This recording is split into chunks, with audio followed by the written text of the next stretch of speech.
Okay, let us begin then.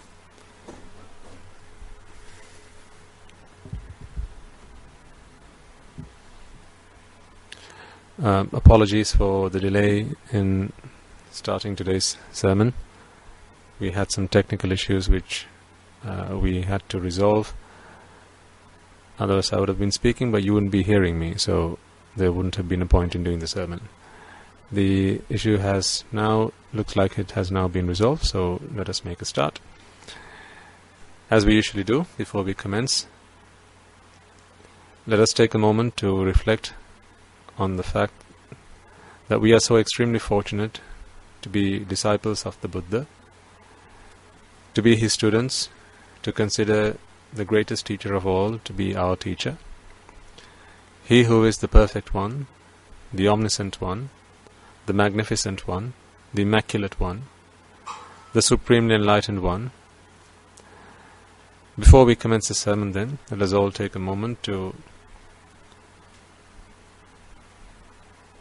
be upstanding and recite the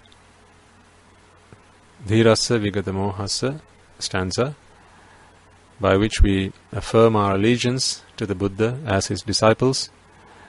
This is an oath to ourselves more than anything else. It's a promise to ourselves that we will do as he has said. We will conduct ourselves in the manner that he has taught us, all for the purpose of our deliverance from samsara, and that is suffering. So let us commence by reciting the stanza. Dhirassa vigata mohassa pabhinna khilassa vijita vijayassa anighassa susamcittassa buddhasilassa sadhupanyassa vessantarassa vimalassa bhagavato tassa savakohamasmi. Dhirassa vigata mohassa pabhinna khilassa vijita vijayassa anighassa susamcittassa buddhasilassa sadhupanyassa vessantarassa vimalassa bhagavato tassa savakohamasmi. Dhirassa vigata mohassa pabhinna khilassa vijita vijayassa anighassa susamcittassa buddhasilassa sadhupanyassa vessantarassa vimalassa bhagavato tassa savakohamasmi. Namo tassa bhagavato arahato samma sambuddhassa. Namo tassa bhagavato arahato samma sambuddhassa. Namo tassa bhagavato arahato samma sambuddhassa. And now to observe the precepts, let us all take a moment to seek the refuge of the Noble Triple Gem, followed by the observance of the precepts. And in order to do so, please recite all together and after me. Buddhaṃ saraṇaṃ gacchāmi. Dhammaṃ saraṇaṃ gacchāmi. Saṅghaṃ saraṇaṃ gacchāmi. Dutiyampi buddhaṃ gacchāmi. Dutiyampi dhammaṃ saraṇaṃ gacchāmi. Dutiyampi saṅghaṃ saraṇaṃ gacchāmi. Tatiyampi buddhaṃ saraṇaṃ gacchāmi. Tatiyampi dhammaṃ saraṇaṃ gacchāmi. Tatiyampi saṅghaṃ saraṇaṃ gacchāmi. Saranagamaṇaṃ sampunnaṃ. Pānātipātā vēramaṇī sikkāpadaṃ samādhiyāmi. Adinādāna vēramaṇī sikkāpadaṃ samādhiyāmi. Kāmesu miccācārā vēramaṇī sikkāpadaṃ samādhiyāmi. Musāvādā vēramaṇī sikkāpadaṃ samādhiyāmi. Surāmeraya majjapamā daṭṭhānā vēramaṇī sikkāpadaṃ samādhiyāmi. Tisaraṇena saddhiṃ pañcasīlaṃ dhammaṃ sādhukaṃ surakkitaṃ kattvā appamādena sampādeta.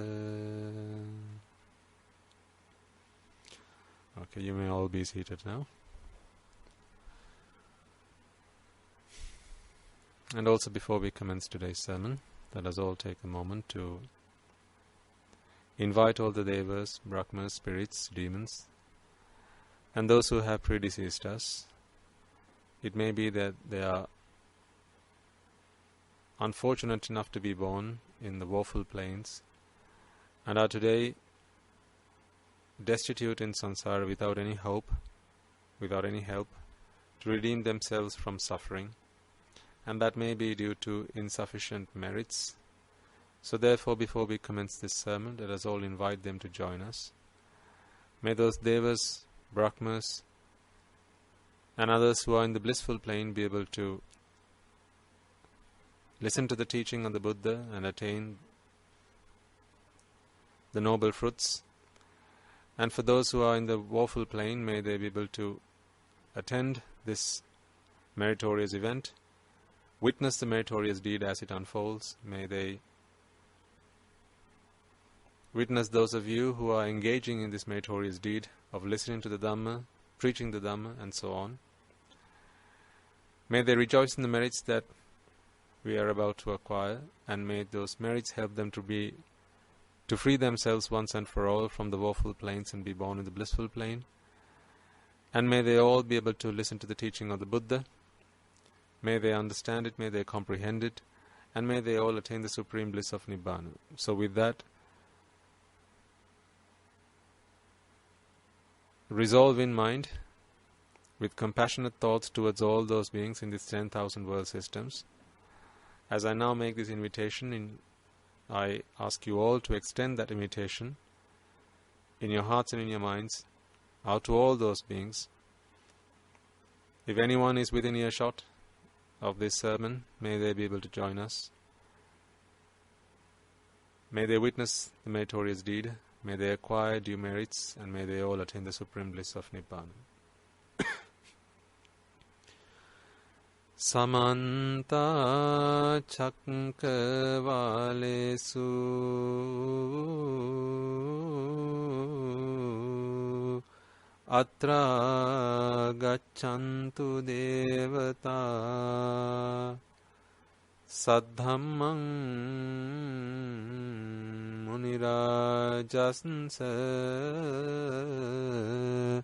Sunantu sagga mokkadang Dhammasavana kalo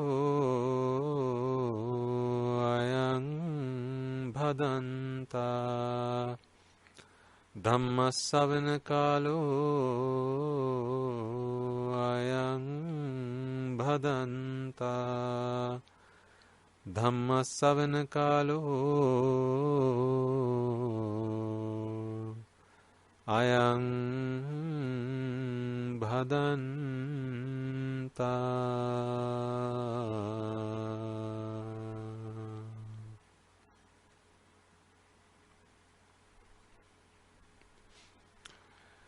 And also, as we normally do before we commence a sermon, let us all take a moment to seek forgiveness from the Noble Ones for any acts of revile that we might have directed towards them. And in order to do so with humility and humbleness, deep-seated within your minds, and considering for a moment that although our lives have changed as a result of the Dhamma touching it, considering the kind of people we used to be before we had the refuge of the Dhamma, and also considering then how we might have been in this long journey in samsara, having virtually all our relationships been and associations been with immoral, ignoble people, who defiled our minds with raga, dvesha, moha, desire, aversion and delusion, and having been blinded with ignorance and attachment, countless times we may have offended the Noble Ones, the Noble Triple Gem, as well as the Sama Sambuddhas, the Pacceka Buddhas, Arahata Buddhas, Anagamis, Sakrudagamis and Sotapannas, be they on the path or having attained the fruits, as well as the Buddha's ministry, the Sambuddha Shasana, for any thoughts, words or actions of revile, desecration, slander that we might have directed towards them, either knowingly or unknowingly. The consequences of such actions may be that today, as we make efforts to understand the Buddha's teaching, these efforts are hindered, our progress is slowed down, and our path to deliverance is made difficult. So therefore, before we commence, let us all take a moment to acknowledge that this is who we would have been, accept and acknowledge that we have not always been the good and kind-hearted folk that we may be today, and let us take a moment to seek the forgiveness from the Noble Ones, as well as the Noble Triple Gem, for any thoughts, words or actions of revile and desecration that we might have directed towards them. So let us all take a moment. Let us take a minute to do this.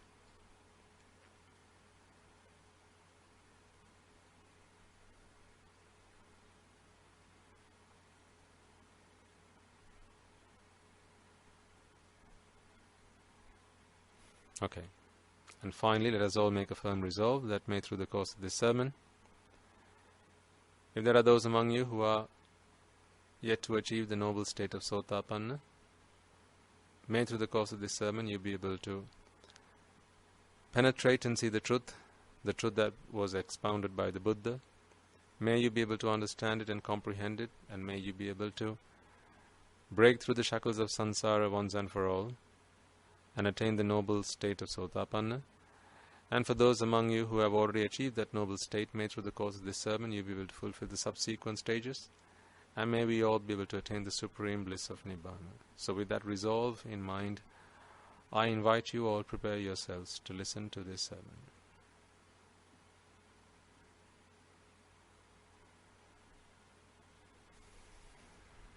Okay. So as I normally do, this is a gentle reminder to put away any distractions that you might have with you, including electronic devices, TV. If you're listening to this on your computer or a laptop, perhaps you have other tabs or the browsers open, maybe you're multitasking. My suggestion would be you pick one or the other, because it is going to be extremely difficult to understand and comprehend the teaching if your mind is split between two things and it's trying to multitask, because essentially there is no such thing as multitasking. and it is overrated. So we have spoken about this in the past. I'm not going to go into it in any great length, but I have promised you that I will remind you for as long as we do these sessions in this format. Just as a gentle reminder, please put aside any distractions that you might have, and perhaps make other members you have at home aware that you are in the midst of a sermon, and unless there's an extreme emergency, it would be ideal if perhaps you could be left alone and without interruption. Okay, so I'm going to assume that you have done that, and you're well prepared to spend the next 1.5 to 2 hours to make good the errors in our ways and to set ourselves up in the right way, on the right path, so that the next week, the upcoming week, can be spent wisely and fruitfully. Now, I did ask on the sermon last week, for those of you who don't have a timetable, to make it a priority to prepare a timetable. As I reminded you, a timetable is not only important when you have a lot of things to do, so you know which things to be focusing on at what times, so that everything gets done. But also I reminded you that the timetable is also essential when you have a lot of free time and you have nothing else to do, because then, whether you have things to do or not, time is just ticking by, and unless you are an arahant, whether you have worldly and material obligations and commitments to attend to or not, there is always the undone task of attaining arahathood, in other words, attaining freedom, attaining liberation, attaining a mental state of being freed from suffering. That undone task is always left for anyone who is not an arahant to do. And it's not like you're going to get some special time for that at the end of all the other time that we have spent doing everything else, looking after our families and friends, helping everyone else in the world. It's not like we're going to get some extra time at the end, so that, like time reserved for Nibbana. That's not going to happen. In the time that we have to live, we are going to have to get all of these things done. So we have to fulfill our duties and our obligations. We have to look after each other, do the best we can to help each other. We have to be kind and generous and helpful, and tend to those who need our help, to the weak and the poor. So we need to do all of those things, and over and above all that, we must also focus on our salvation. So there is no added time or extra time or separate time to do this. Now is the time to do all of this. So a timetable, this is why, is very important, so that your free time, which you're not going to have for very long, in the grand scheme of things, perhaps this is going to last the next month, the next 2 months, 3, 4, 5, 6 months, maybe the next year, 2 years, who knows. But in the grand scheme of things, this is nothing. This is nothing in the grand scheme of things. So, timetable again. Okay, so I'm hoping you've all done as I suggested, and you have a timetable to work to. If you don't have one, I'm sorry to say, it's your loss. If you do have a timetable to work to, then continue to develop on it. It may be a very rudimentary timetable, maybe quite a preliminary one to begin with, but as you go through the course of the following weeks, start the details and fine-tune it as you deem fit, but make sure that you have your timetable with you. Your timetable is your teacher, as your timetable will guide you and make sure that the things you need to get done do get done. Alright, so I think you will also remember that last week I did raise your awareness to some concerns that we should all be aware of, concerns that I I felt were things that might affect you, both young and middle-aged and the elderly, at a time when you are confined to the four walls of your home, which is another way of saying to the sofa with your TV in front of you. There are very imminent dangers lurking in the dark, deep corners, because you have the sensuality monster, the sensual monster, the demon. It's a prime opportunity for the Asatpurushas, ignoble people, to prey on your free time, to prey on your willingness to offer your valuable time to them by being at home, staying at home, working from home. And they will be making use of these opportunities to fill your minds and your brains and your heads with sensuality and thoughts around that. And with each of these messages that come out to you, they will ignite in you the fire of sensual desire. So I did warn you, because I do really feel that it can be a huge concern, particularly in this time. So I did warn you to watch out for that, not just yourselves, but also particularly your children. And I continued to think around this matter, and what I also felt was, this is a time where, particularly those of you who have been following the teachings that we have been expounding, so in other words, the teaching of the Buddha, I believe that you all are genuinely interested in walking the path of Nibbana and achieving that salvation.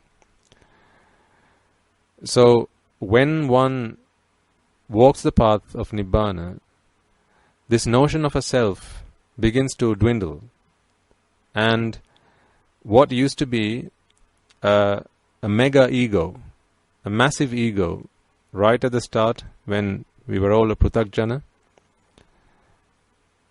as we progress on the path to Nibbana, and as ego gets what it deserves, so the treatment that it needs, then as the size of one's ego begins to reduce, the things that we do become less about us and more about everyone else. The size of your ego determines how much of what you do is for your own benefit. And I'm not necessarily talking about Nibbana here, because of course Nibbana is all about one's benefit to oneself, and in doing so, benefiting others. Okay, so it's about looking after myself for you. I think you'll remember we've spoken about this in the past. We don't look after each other, but rather we look after ourselves for the other. So Nibbana is all about that. But in other senses of the word of looking after and sharing and caring and giving, it becomes, as we progress on the path to Dhamma, it becomes less about us and more about everyone else. Because the notion of a self is what forces us to do things for the preservation of the self. When there's no self to preserve. I'd like to jog your memory about the story of baby Natasha. Remember when the mother thought, well, we say mother, but you know that she was no mother at all, because she was only a mother in her own mind.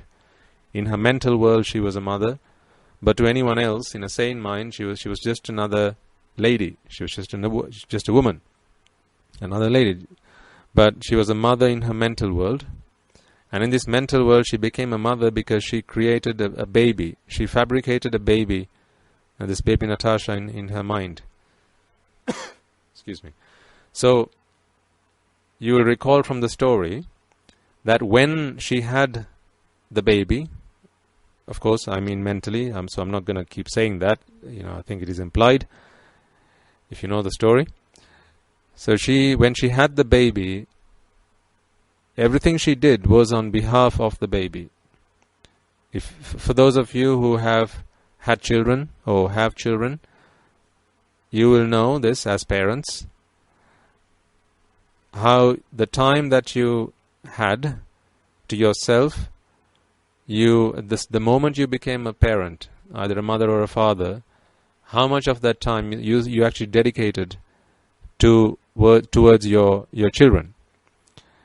It was not a gradual shift of time. You remember it was almost overnight, from going to becoming, from the moment you realized that perhaps you were pregnant, you were with child. From that moment on, all your thoughts, actions, and your words, they were anchored around this event of bringing a child into this world, and you becoming a mother, and you having a child, or you becoming a father and having to father this child. So when baby Natasha's mother, it seems funny that we are giving a name to a child that actually doesn't exist, but we don't seem to have a name for the lady that actually does exist. So baby Natasha's mother, I suppose you could call her Lady Natasha. Baby Natasha's mother, when she was a mother, so I say when she was a mother because for those of you who know the story, what happened to this child was the child died.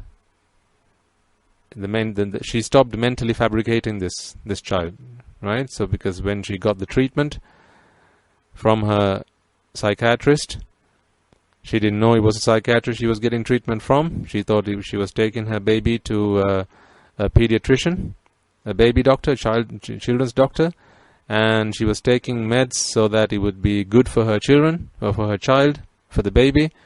But lo and behold, weeks and months after she started taking her drugs, she slowly began to realize that this idea, or this child, was something that she was mentally fabricating. Okay, so you all know the story. But what my point here is, when she thought she had a child, or when she knew, I think we can use the word knew because, yes, it was knowledge, but it was wrong knowledge. So, nevertheless, it's still new.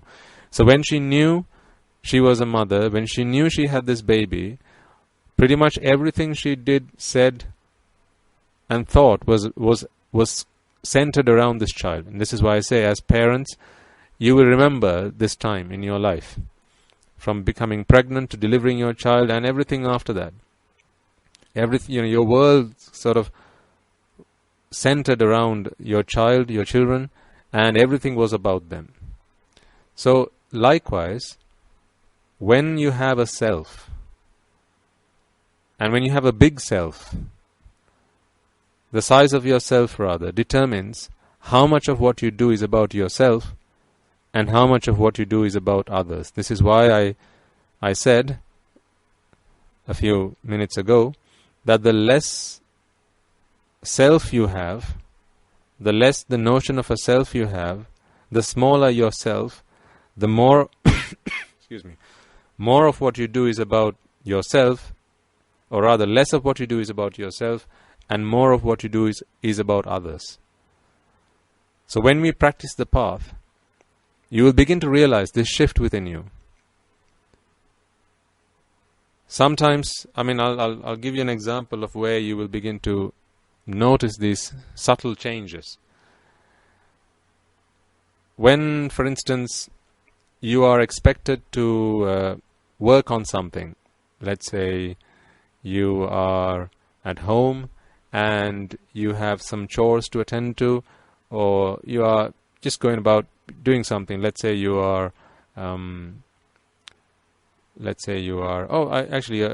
perhaps a better example might be a shramadana, okay, which is where people come together and they're volunteering their time. So this is a voluntary task, for charity, and you're doing something together. Maybe your neighborhood, people in the neighborhood getting together, and you're all working towards a purpose. So now, considering, just take this example for a moment, and I want you to imagine this. Most of you will probably have got involved in a shramadana, but I want you to think about this example, where let's say you are working together with a group of people, and let's say perhaps your task at this moment in time is to plant some seeds. So there's a little garden that you're trying to clear out. So it's a common garden. Everyone in the neighborhood uses this area, and your task right now is to clear out or rather to plant some seeds, and others are working on other tasks. And you pick this task because you actually quite enjoy doing that. It's very soothing, very healing. So you've got a small spade in your hand, and you're digging the soil, planting the seeds, you're covering it up with the soil, adding some fertilizer maybe, or maybe some water, and you're really enjoying this task. Okay, so you continue doing this for a few minutes, and then someone comes along. You've only started this, but you're doing it. You have been doing it for maybe 2 or 3 minutes, but you really enjoy this.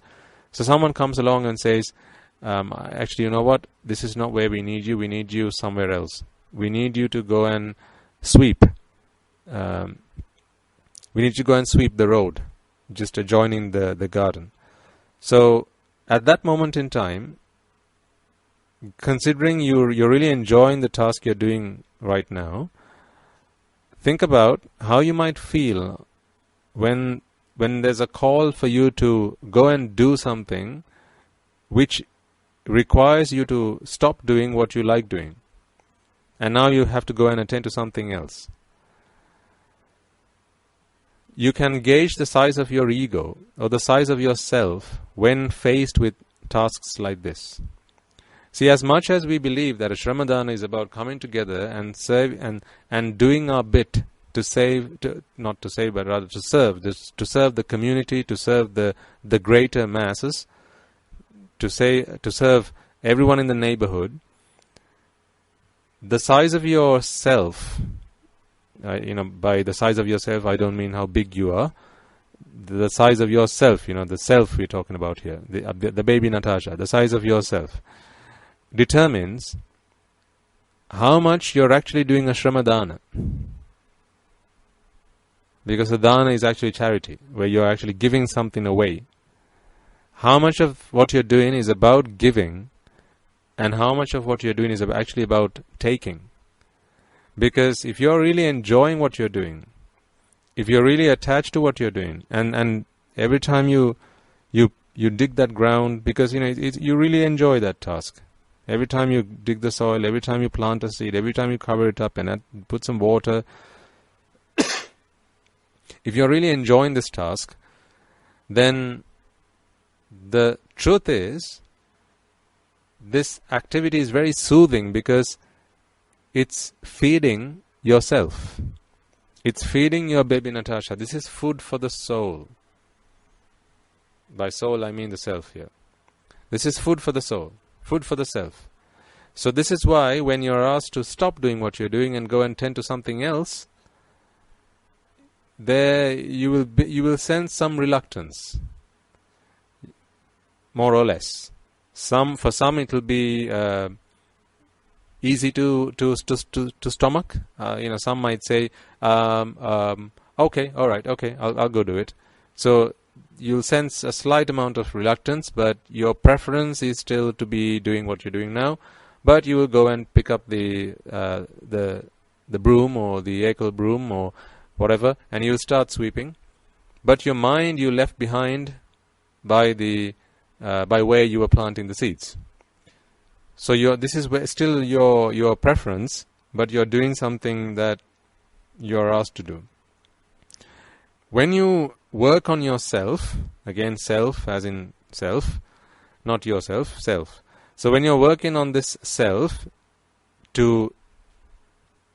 by practicing the Dhamma, and as the size of the self reduces, you become so flexible. Flexibility is an attribute of unselfishness. So when you have a self, that's when you become selfish. And when you have no self, then selfless. And the feeling of wanting to foster the self, that would be selfishness. Foster the self at the expense of others, perhaps. So unselfish is when the size of the self reduces and you are more interested in the benefit that of your actions towards others. So you're more altruistic than wanting to feed the self. So you will sense then on this occasion the size. You will be able to gauge the size of yourself, because quite a few of you will be interested in, how do I measure the size of myself? You can't use a weighing scale. You can't use a measuring tape. You can't use any of the physical instruments there are to measure this. But these events where you are doing something and then you are asked to stop doing it and do something else is a good indicator, is a good situation which you can use to gauge the size of yourself. Now it could also be at the workplace. Those of you who have, some of you will be able to relate to what I'm about to say. Have you never had those days where you sit down at your desk and you start some work? 2 minutes in, someone comes and interrupts, and they want you to do something else, and it's urgent. It's always urgent. So now you need to work on that. And as you put all of the stuff away and you start working on this new task, then this person who's just talked to you, they leave you with this task, and you're now working on this. Again, a few minutes into this, someone else comes along and says, actually, you know what, this is what we want you to be doing now. And then you say, oh well, I only just started on this task, but hey, if you need me to do this, I'll do that. So then you start working on the third task. And then perhaps maybe the second person that came to you comes back to you and says, hey, what's the update? What have you been doing? Have you finished what I asked you to do? And then you have to say, well, actually, the other guy came in and asked me to do this other thing. And then perhaps you'll be told, well, no, actually, don't worry about that task. This is the task you need to be working on now. So please, can you go back and attend to this and make sure it gets done? I'm sure every one of you, if you've been in the workplace, will have experienced this more or less, where you have to keep jumping from one task to the other. And at very short notice, or sometimes no notice at all. These are times which can be stressful. If you have experienced these situations, you will know what I'm talking about. Stressful, very annoying, and very distracting, because your argument being, how can you ask me to do any of these things when you actually don't allow me to work on one piece of work? And I can't focus on so many things at the same time. Can you please let me finish one thing and then I'll come back to the other? Right. So these are things that you'll be accustomed to saying. Now, I'm not going to disagree that to get anything done, it's better to actually focus on one thing and continue to work on that until you have finished it, or at least until you have come to a natural point where you can pause it and then resume it at a later point. I wouldn't disagree with that, but what I'm trying to say is these are good events and situations for you to gauge the size of yourself.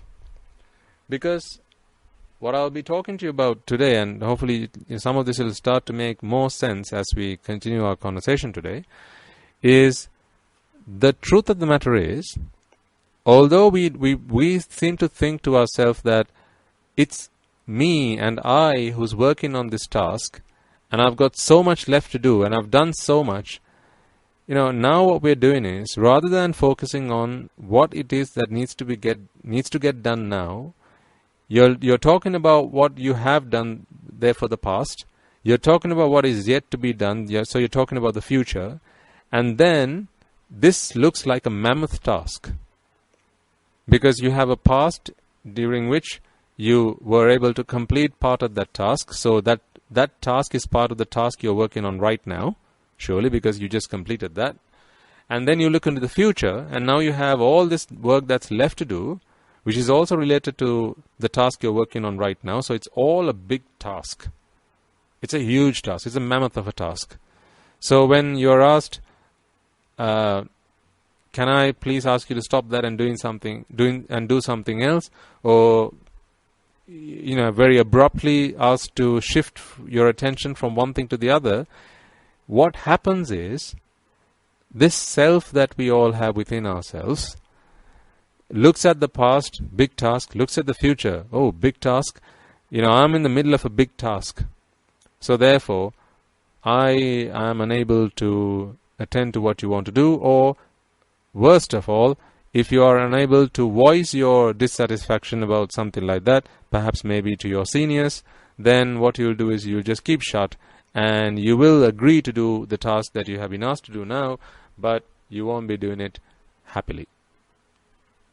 Most of the time you'll be doing it annoyedly and with plenty of resentment. What I'm trying to show you, folks, is this is all to do with this false notion of a self.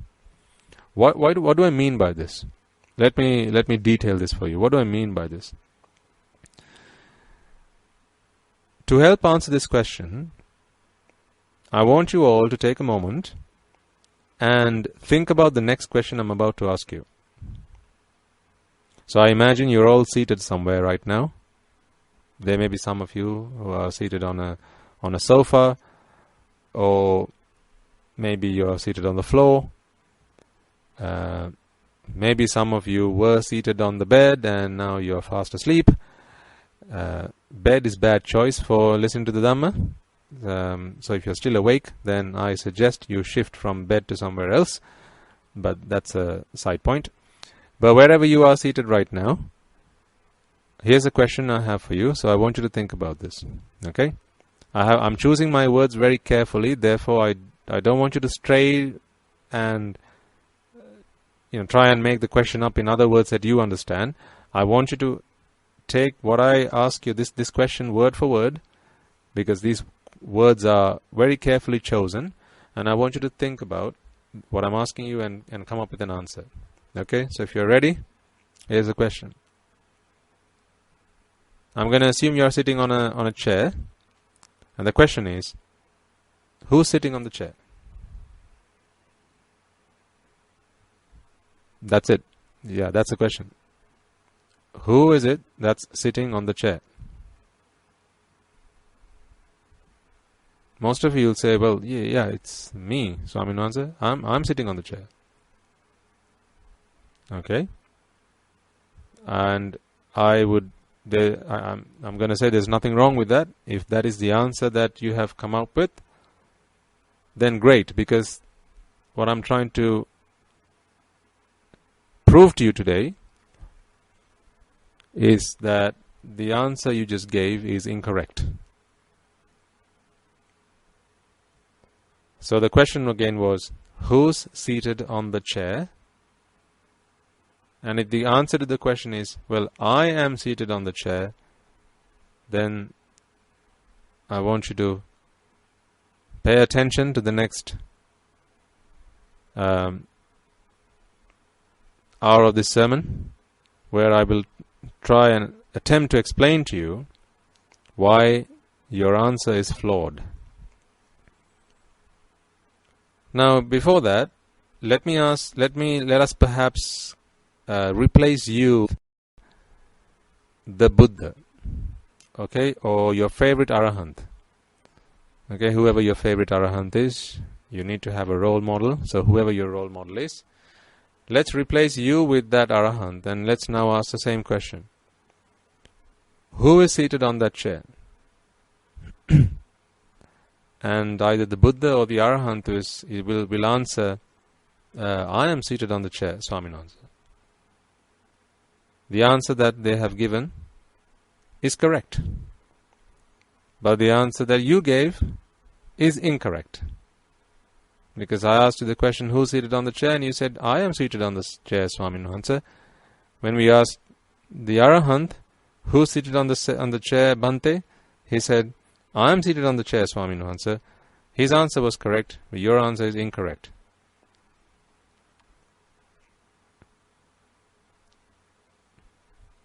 Don't worry. Let's try and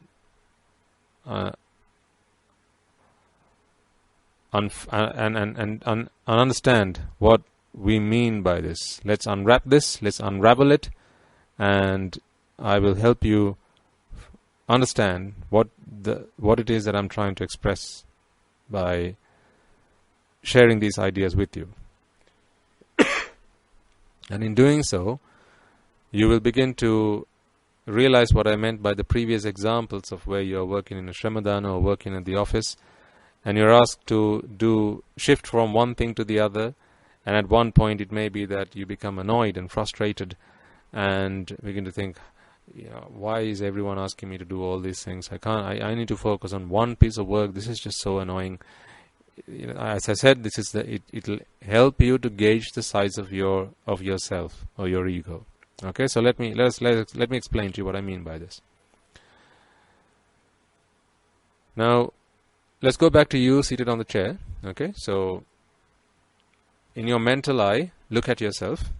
So look at yourself as an observer. So imagine there's a copy of yourself seated right opposite to you, looking towards you then, and so that's the observer. So really my questions, or rather you are the observer, and you're looking at this copy of yourself that's seated opposite to you.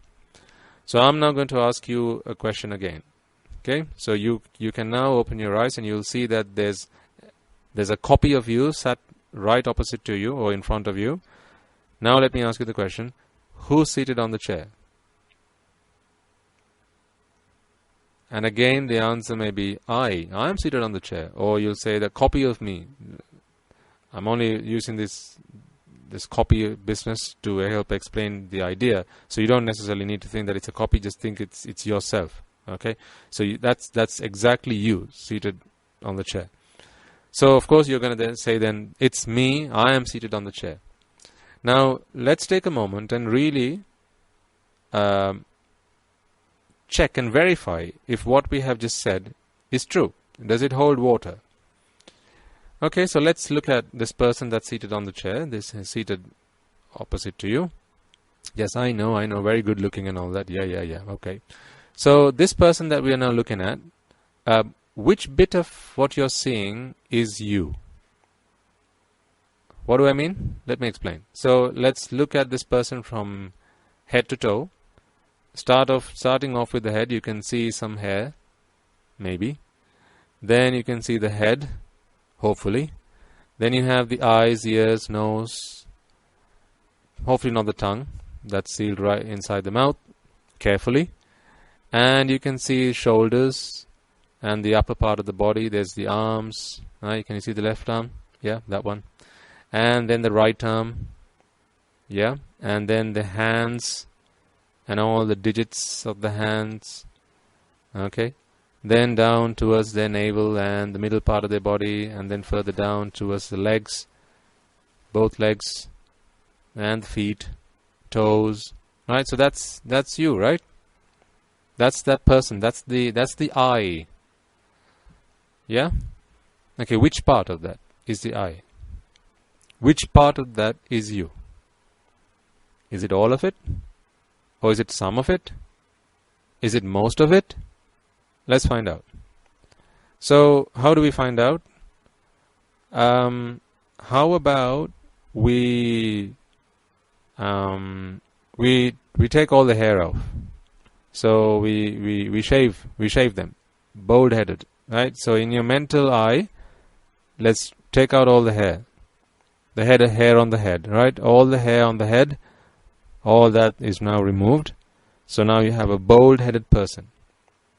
What happened to the I? In other words, you told me that that person seated on the chair was you. So that's the self, right? That's myself, okay? So we have now removed the hair from the head. What has happened to myself? Has myself gone down in size? Do you feel less myself now? Or do you not feel any different? I'm not talking about I can now rub my head and I don't feel any hair. That's not what I'm talking about. I'm talking about the feeling of the self. This feeling.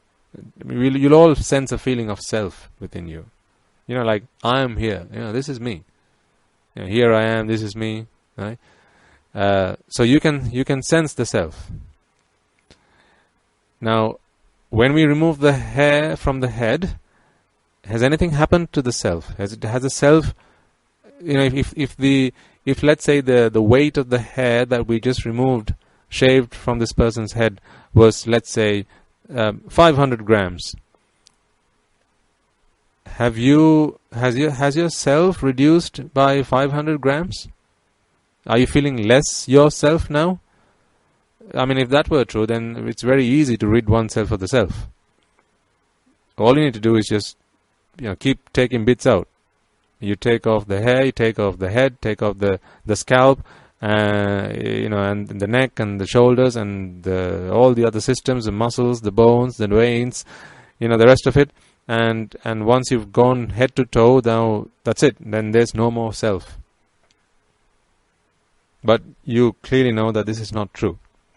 Take the example of, say, someone who's handicapped, okay, or maybe, say, a soldier who used to serve in the army, and for some unfortunate event, and they lost a limb.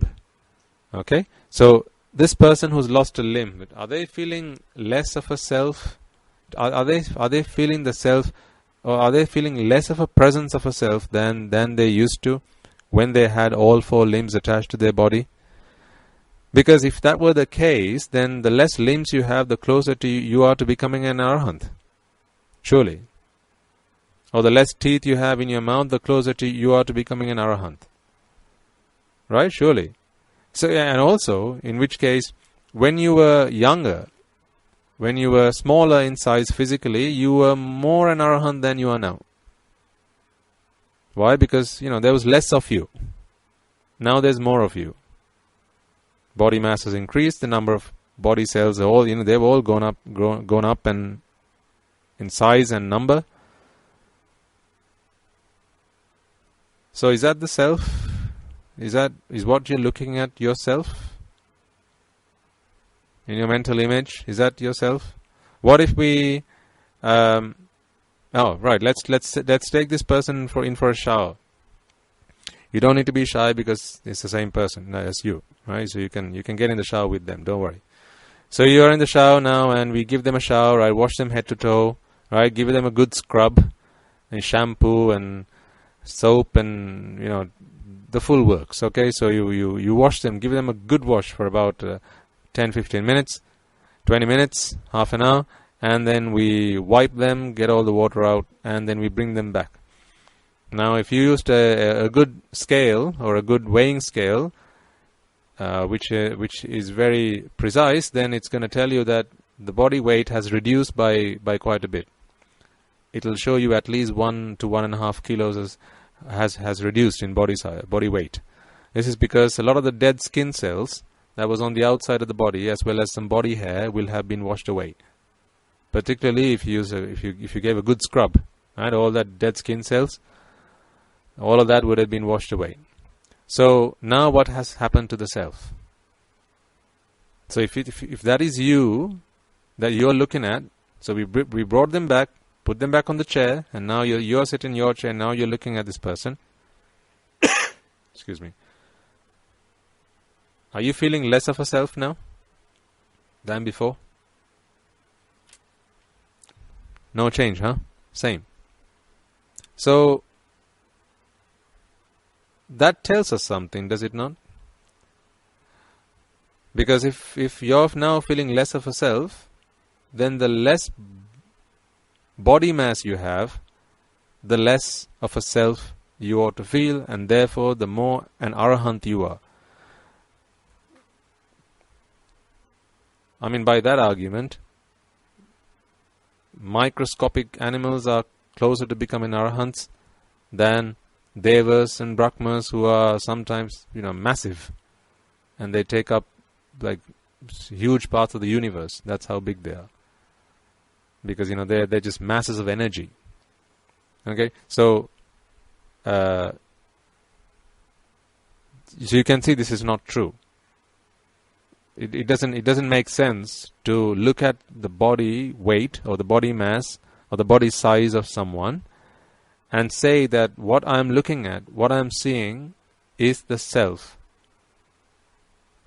Also, if what you're seeing is the self, how about if you take that person and ask him to go use the toilet and come back? Now, again, a lot of the quite a bit of body mass, or what they carried within them, feces and the urine, that's all now been excreted. So, has the self reduced in size? Of course not. This is of course not. So, this tells us then that the body that we all have, this is not the self that we experience. Do we experience a self? Of course. I mean, that's what you feel. You feel a self, do you not? You feel a self. You feel the presence of an I. I'm here. Me. I'm here. This is me. Hello, this is me. I'm here. And when you're feeling emotions, I say you're feeling emotions like love, or anger, or envy, jealousy. When you're feeling strong emotions, you will, that person-like thing that you feel on the inside, who's actually feeling. That's the self we're talking about here. Sometimes you feel like, I wish I didn't feel this way. I wish I didn't feel this way. You're talking about this person that is actually feeling these emotions. That is the baby Natasha. The fabricated self. But what I'm trying to show you here then is, as beings who all experience a self, we all feel the presence of a self. The body that we all have, that cannot be the self based on the facts that we have just talked about. Based on the evidence that we have just gone through, the physical body just cannot be the self, because if that were the case, then things that we do to the body has to determine the size of the self. As I said, if a soldier or anyone else for that matter lost a limb, then they have less of a self than someone who has all 4 limbs. How many limbs did the Buddha have? All the way up until he entered Parinibbana. From the day he was born to the day he passed away, he had all 4 limbs. But when he became an Arahant, no longer did he experience a self. How much did he change physically? Not much. Of course, by the age of 35, he had matured, and physically, except for perhaps the 32 features that only a Buddha would possess, I remember reading that some of those features only became prominent after he actually became the Buddha. Whether that is true or not, physically, as a human being and as someone with the body of a male, he would have matured fully physically even a moment before he became the Buddha. But the moment after he has become a Buddha, he does not experience a self. But a moment before that, he experiences a self. And as we said, all 4 limbs were fully attached and were fully functional even until his last moments. So, the physical body therefore cannot be the self. I think you will all agree with me based on what we have discussed here. Why then, that being the case, do we feel so offended, perhaps, if someone might say, look at you and say, oh God, you're ugly?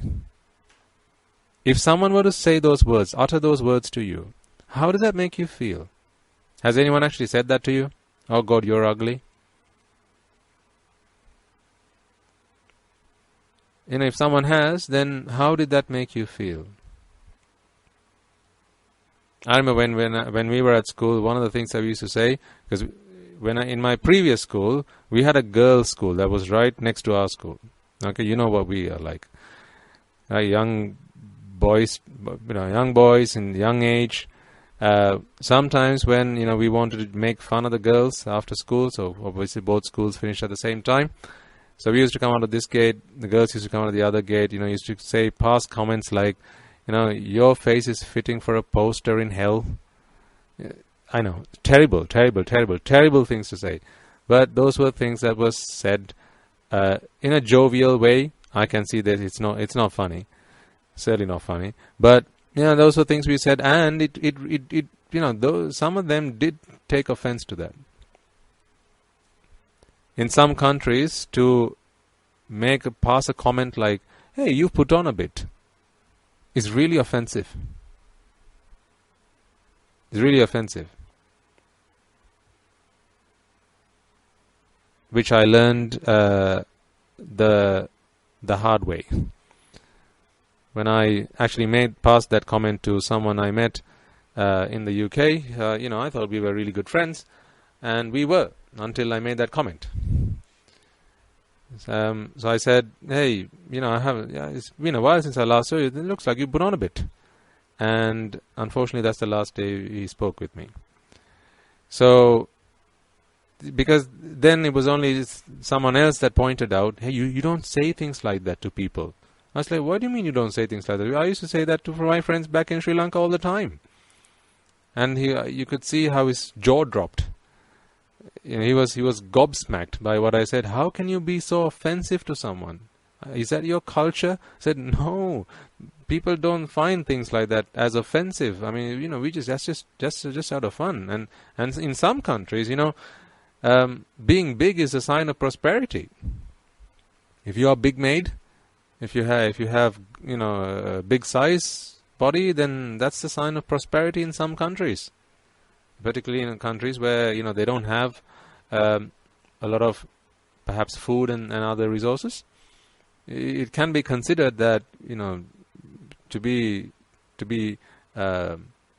commented on something like "you put on a bit" is actually a compliment.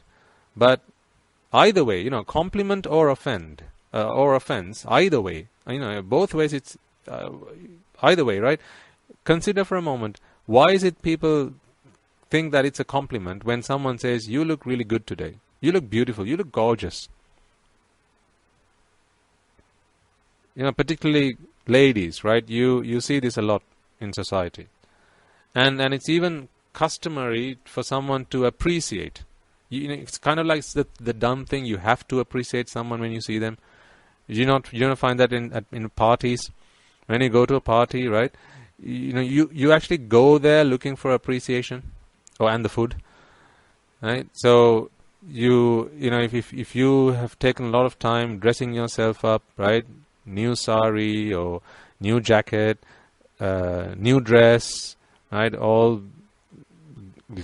glittering and fancy. Put on all the makeup and the jewelry, all that, right? You went to the salon to get your hair and all that done, right? Then you go to the party and everyone comes along and people are talking about each other. "Hey, look at that person, look at this person, look at how beautiful it is," and no one makes a comment about you. How would that make you feel?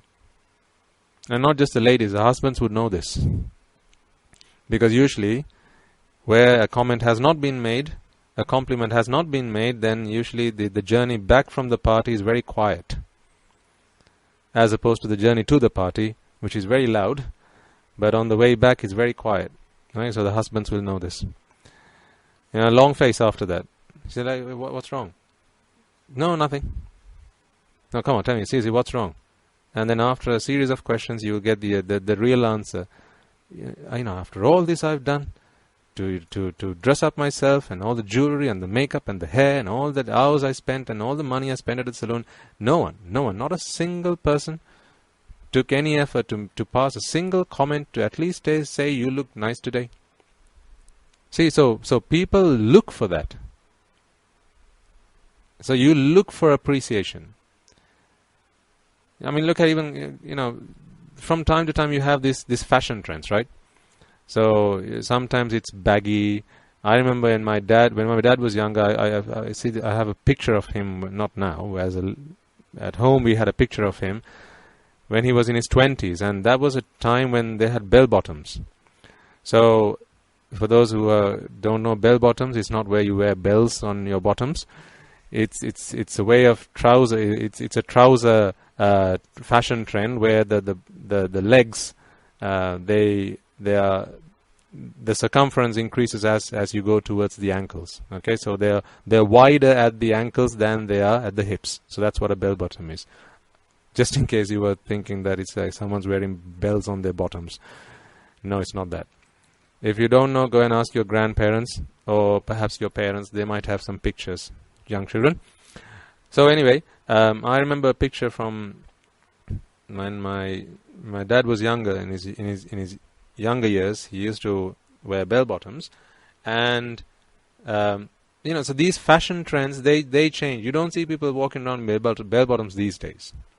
Right, then you had the 3/4. Right, you remember those days? That was when I was at school.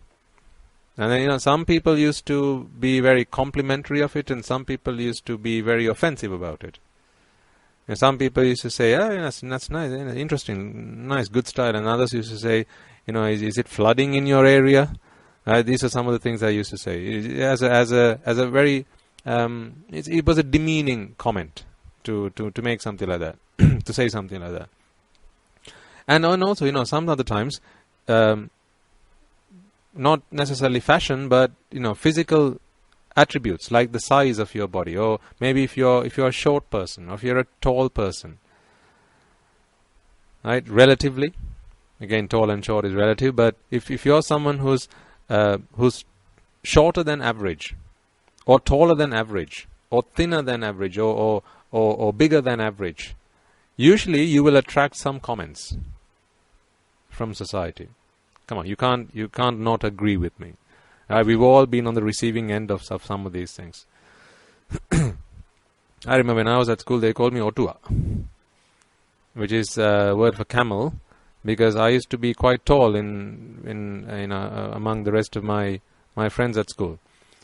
Some others called me giraffe. So everyone's had these names, particularly in Sri Lanka. I don't think there's any school-going child who doesn't have a nickname,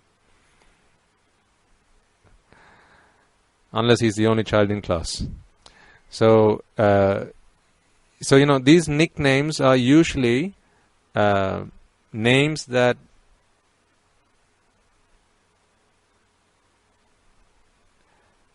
define or demonstrate certain physical attributes about you.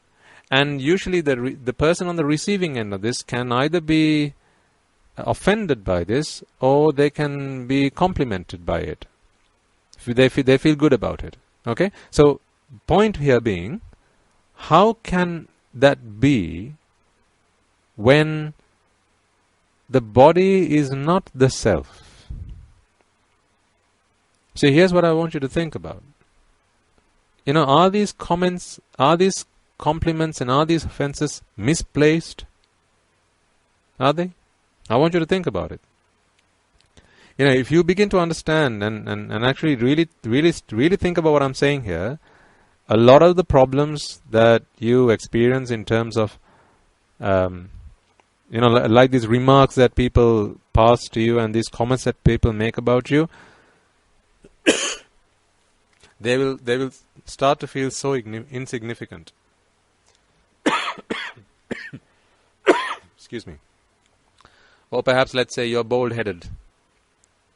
Usually that draws a remark. In Sri Lanka you'll be called Tattaya, because that's the word for a bald-headed man, but an offensive term. Okay, so as a monk, that's probably what some people call us now, Tattayas.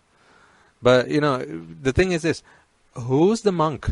Or is this me? This body? Is this myself? This body that I use, and I use that word very, very thoughtfully. I told you right at the beginning, right? I'm very careful about the words I'm using here, so I want you to think along those terms. Why do I use those words? This body that I use, is it me?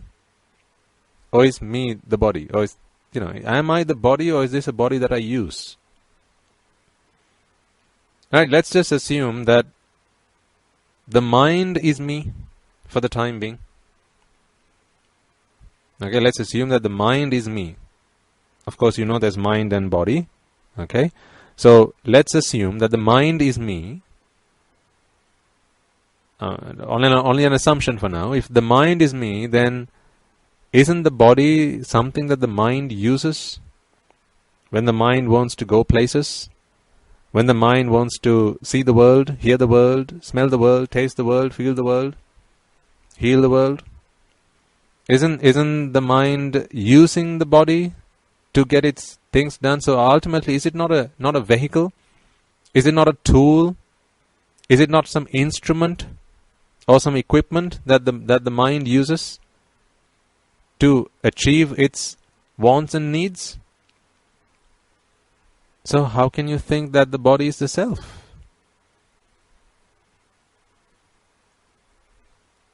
I'm giving you time to think.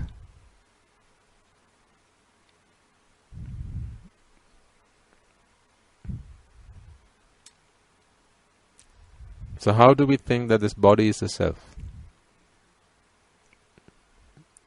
Is it not because we consider the body to be the self, we get offended when people pass remarks about it? If you're a short guy, you usually get called kota. And if you're a tall guy, you get called otua or giraffe. If you're a fat guy, you get called aliya. Right? You know these things, right? So particularly if you've been born and bred in Sri Lanka, or if you spend a large part of your life here, people will pass on these comments because they think it's funny, or they think, after all, there's a whole lot of ego behind it on both sides, and we'll talk about that later.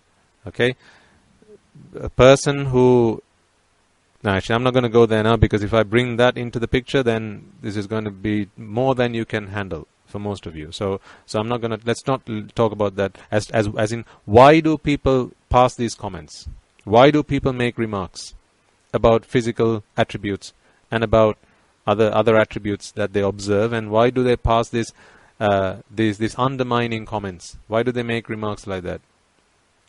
We'll talk about that later. Why do they be sarcastic about certain things? We'll talk about that later, because that's a whole subject on its own to do with ego. But let's talk about what happens to us when we hear such things. My question to you is this: is this not because, do we not feel this way because we hold on strongly to the idea, to the notion that this physical body is the self?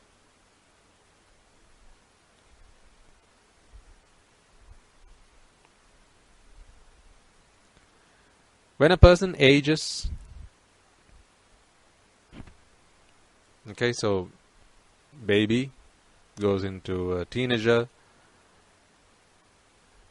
adolescence, early adult, then middle-aged adult, then an elderly person. What's aged? Who aged?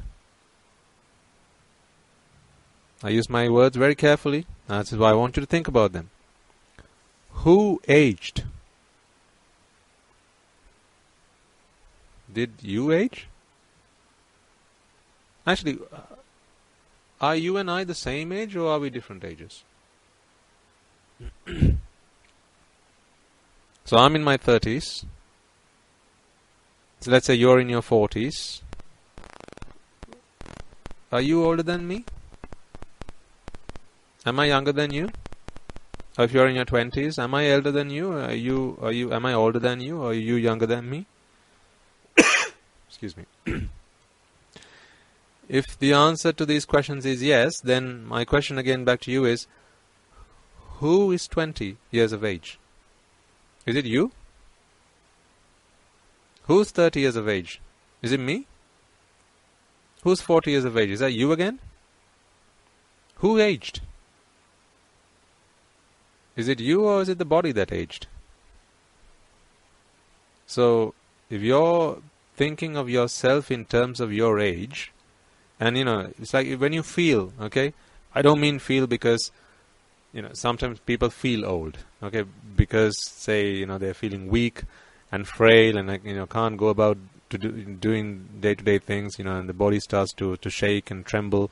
I'm not talking about that. I'm talking about say someone who's in their late 40s, but fully capable, right? Has full control of all their the full of the entirety of their body, right? So there's no reason why this person has to feel old. No ailments, nothing like that. But still, this person feels old. Feels how old? 45 years old. Why? Is it not because they consider that their body is them? In other words, the body is myself, this is me, I am my body, or my body is me, my body is the self? Because the truth of the matter is, I've probably come along in samsara as long as you have, and as long as everyone else has. We've all probably come along in samsara, give or take the same amount of time. So, does that not make us all the same age? Are we not all contemporaries? The Arahants who were, they passed away. So, actually that's the point where you stop aging, is it not? You stop aging at the point of not only becoming an Arahant, but becoming an Arahant and entering Parinibbana. So when an Arahant passes away, isn't that the point when one stops aging? I'm talking about true age.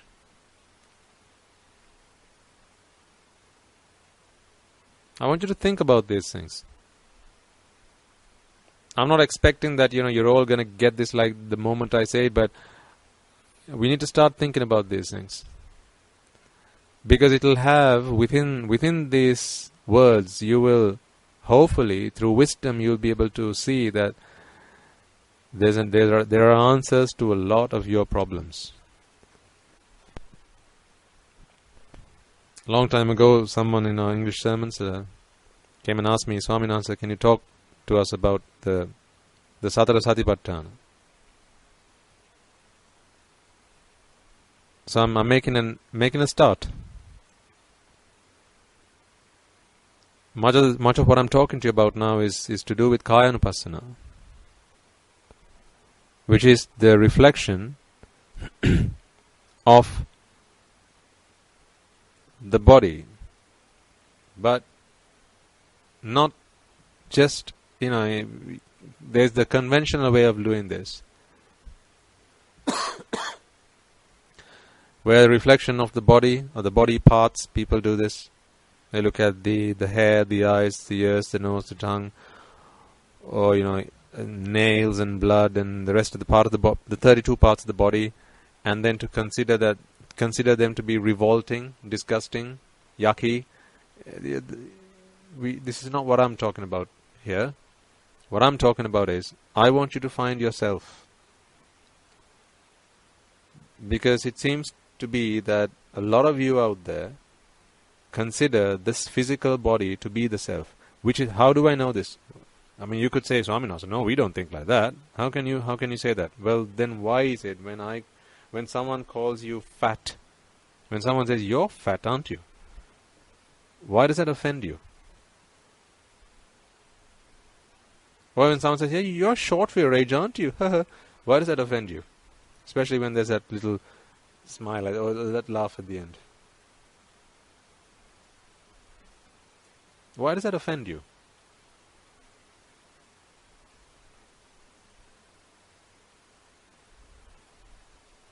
Silence is to think.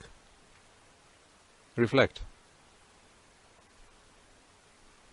Why is it that when you go and stand in front of the mirror and you start to see grey hairs appearing on your chin, on your head, on your chest, right? Why do you find that unsettling?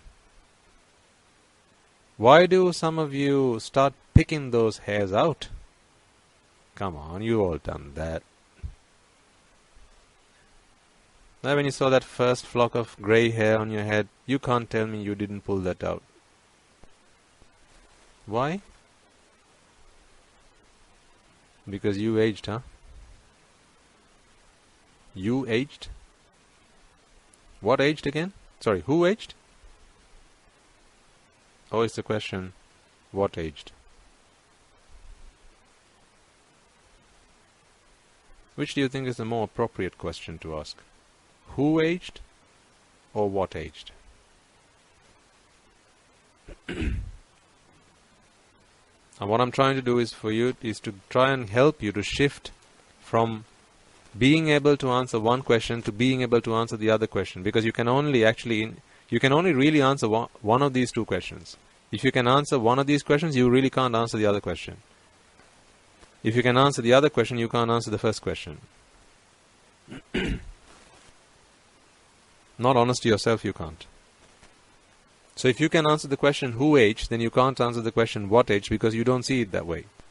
If you can answer the question what age, then you can't answer the question who aged, because you can't see it that way. In other words, your perspective has changed.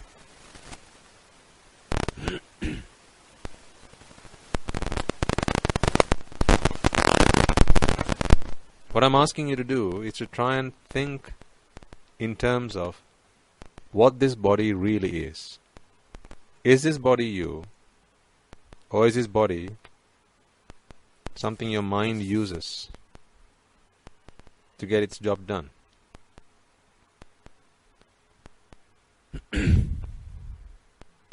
As I said, is it not a tool? Is it not an instrument? Some equipment? A device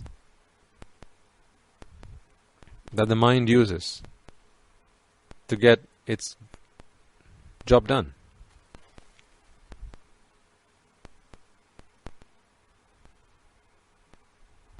Are you a girl or a boy?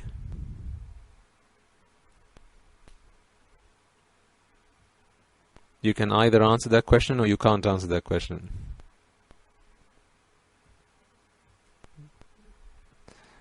If you've understood what I'm saying, you're thinking, why can't I answer that question? I mean, that's such a simple question. I can answer that question. I can speak. I know the language. I know what you ask me. Yes, I'm a boy or I'm a girl. That's not what I mean. That is not what I mean. Technically speaking, you shouldn't be able to answer the question, are you a girl or are you a boy? You shouldn't be able to. But if the answer to that question comes to you very naturally, and you're even wondering, scratching your head wondering, is Swaminathan on something today? What's gone on with him? Are they not having done at the monastery these days? Is he famished? Maybe he's just losing his mind. No, it's fine. I've had lunch and everything's fine. Don't worry. But I want you to think about this. Why am I even posing these questions to you? Are you a boy or are you a girl? Are you a man or a woman? Are you male or female?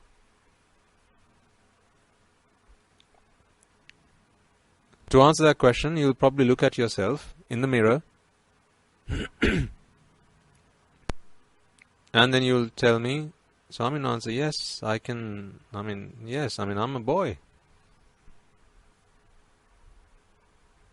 I've got all the boy parts, so I'm a boy. I've got all the girl parts, so I'm a girl. No, my question was, who are you? Who are you? I didn't ask if your body is a body of a girl or a boy. I asked, who are you? Do you not actually feel you're a boy?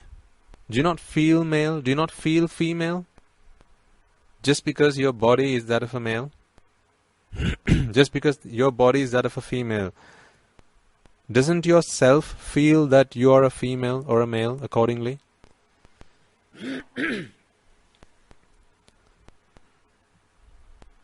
This is also a magic bullet for those of you who are fighting with sensual desire. It's such a strong medicine. It's a strong drug. If you're fighting with sensual desire, if that is one of those defilements that you're really struggling with, this is a very strong drug. If you can understand what I'm saying though. If you can't understand what I'm saying, then you're gonna have to take some drugs tonight to cure the headache. But if you can understand what I'm saying, then this is going to be the drug that cures a lot of your ailments, including sensual desire. Think about it there, right? You know, we have come to accept that it is normal for a man to look at a woman and feel excited,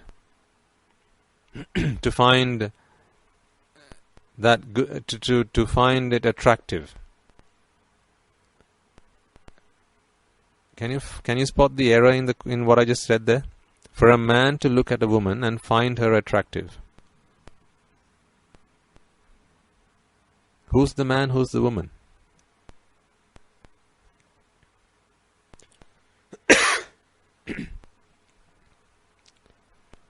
Again, these pauses are giving you time to think, because it is possible that you've never thought about yourself or the world or others in this way. So this is a new way of thinking, which is why I'm not bombarding things, statements one after the other at you.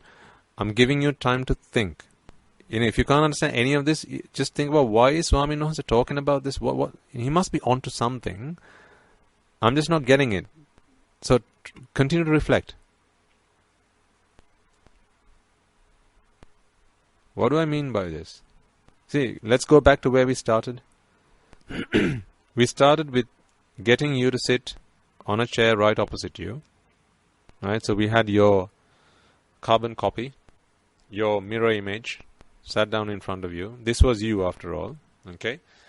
And then I asked you the question, is what you're seeing in front of you, you? Is that you? Is that yourself? Your initial reactions would have been yes.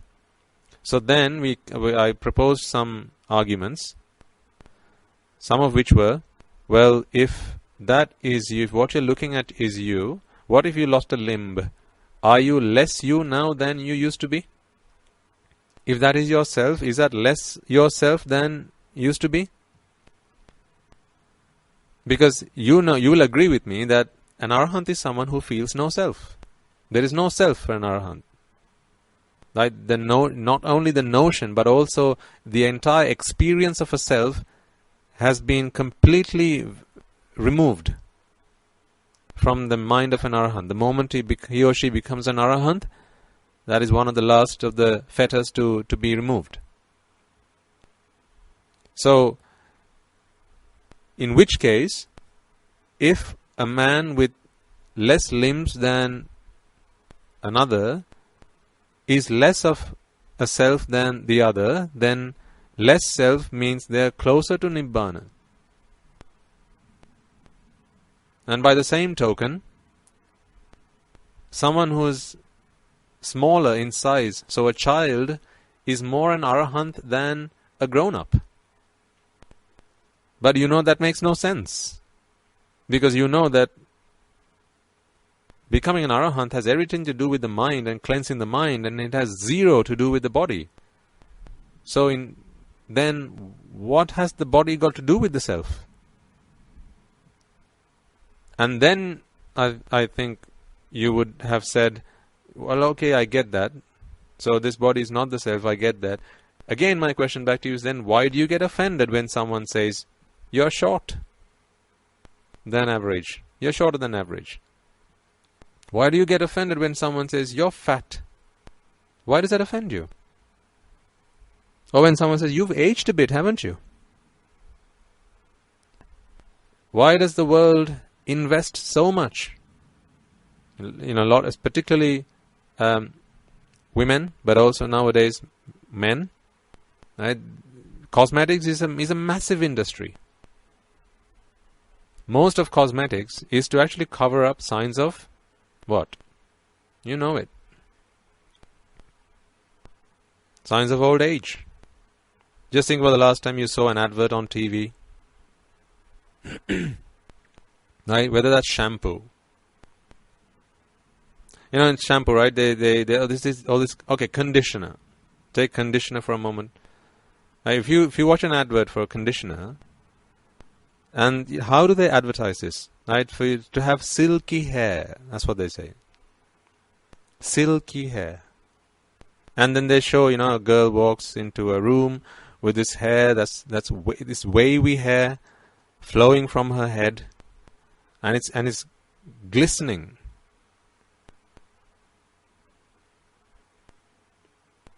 It's never like that, but it's glistening.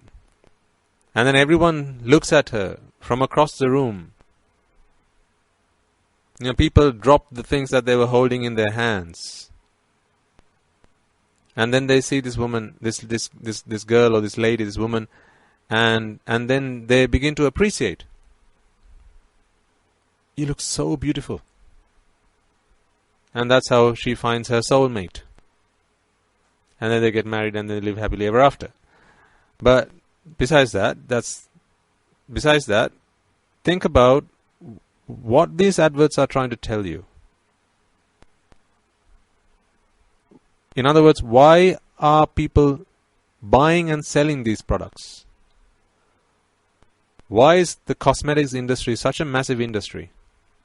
Think about the things you have on your dressing table. Remember the last time you took me home? Oh yeah, we avoided the dressing table, didn't we? Oh yeah, I remember that, yeah. You didn't take me to the dressing table because you were ashamed of what questions Swami Wahanse might ask you. But in all fairness, right? Mentally go in front of your dressing table. Look at all the things you have in there.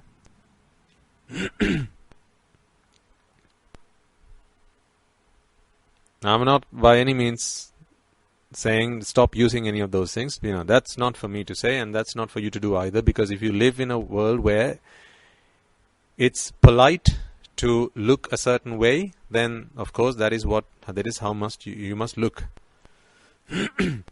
But are you using such things because that is what is expected of you, or are you using those products because that is how you want others to see you? An Arahant brushes his teeth, of course he does. If we were permitted to have hair, right, the Buddha declared that upon ordination we must shave our heads. But if we were permitted to have hair on our heads, how do you think an Arahant might have his hair? Given that one of the Buddha's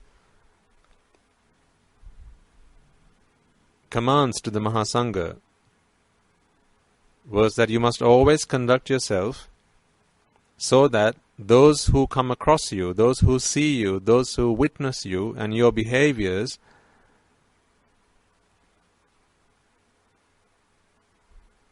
are impressed by the Sambuddha Shasana. You leave a positive impression on them, not a negative one. Never leave a negative impression on laity, on the lay people, or others for that matter. Not only humans, devas and others as well. Never leave a negative impression on others. Always leave a positive impression. So this is a command from the Buddha. So, and towards that he laid out various codes of discipline as well. That's not the subject of our talk today. But what I'm saying is, if we were permitted to have hair on our heads, or if it was deemed that we had to have head in our heads, if we had to have hair on our heads, then I would like to imagine that an Arahant would comb his hair. He would brush it. He would wash it. May not use conditioner, but he will wash his hair, keep it tidy, and he'll probably comb his hair, brush it, and make it look presentable. He's not going to walk around with disheveled hair. I cannot imagine an Arahant would do that. Not because that's how he wants others to appreciate him, but because that is what he has to do, because that is what is expected of everyone in society. In civil society, you need to be polite.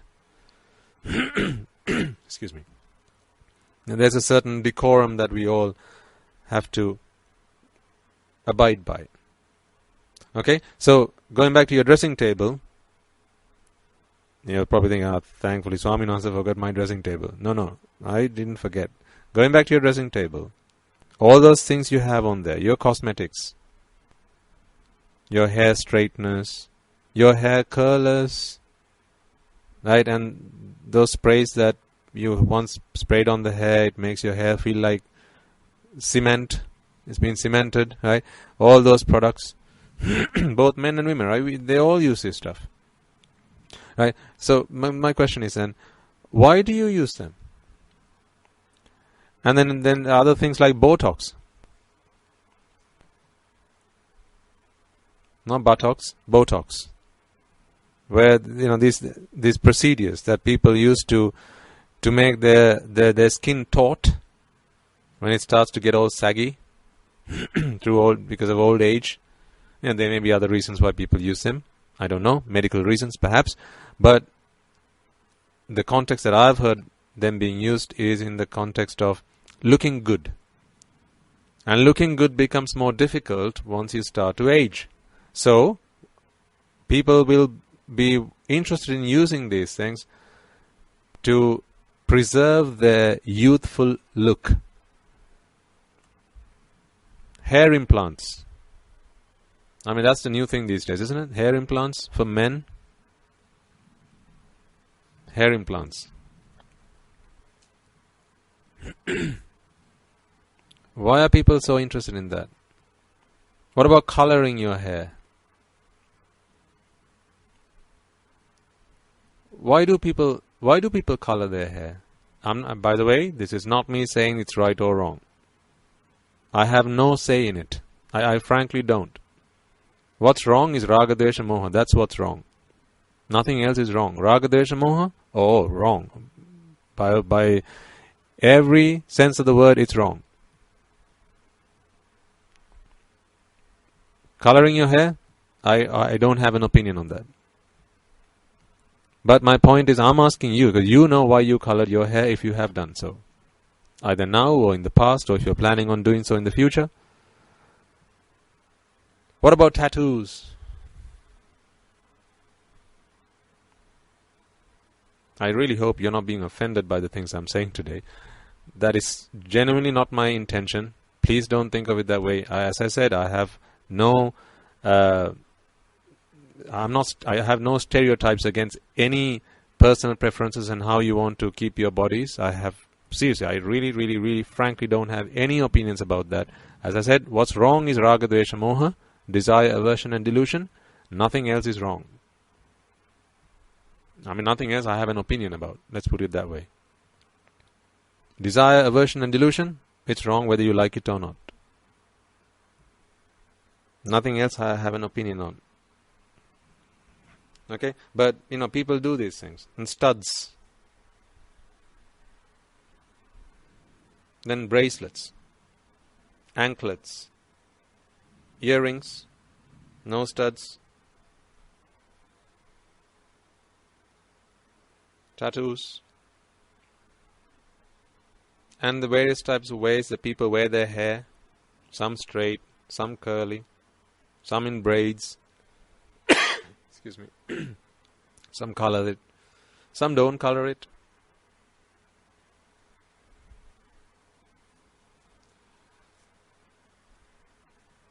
Bringing it all back to one place, right? Is this not because people feel that the way their bodies look is a huge part of who they are, a massive part of who they are, the way they look? Is it you that look that way, or is it your body that looks that way? And if it's your body that looks that way, then is that not someone saying, someone considering, and someone accepting and acknowledging that the body is themselves? This is me. This body is me. But did we not prove at the beginning of the sermon that the body cannot be you? That cannot be yourself? It cannot be the self? So do you see now there's a disparity here? what we proved at the beginning and what we are seeing people around the world doing, there seems to be a huge disparity, a mismatch.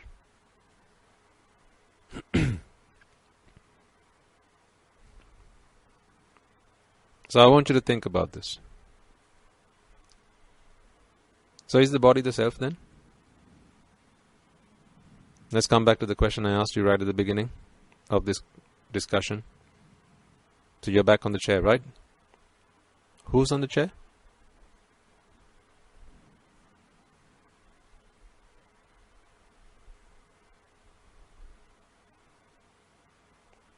Or instead should I be asking, what's on the chair?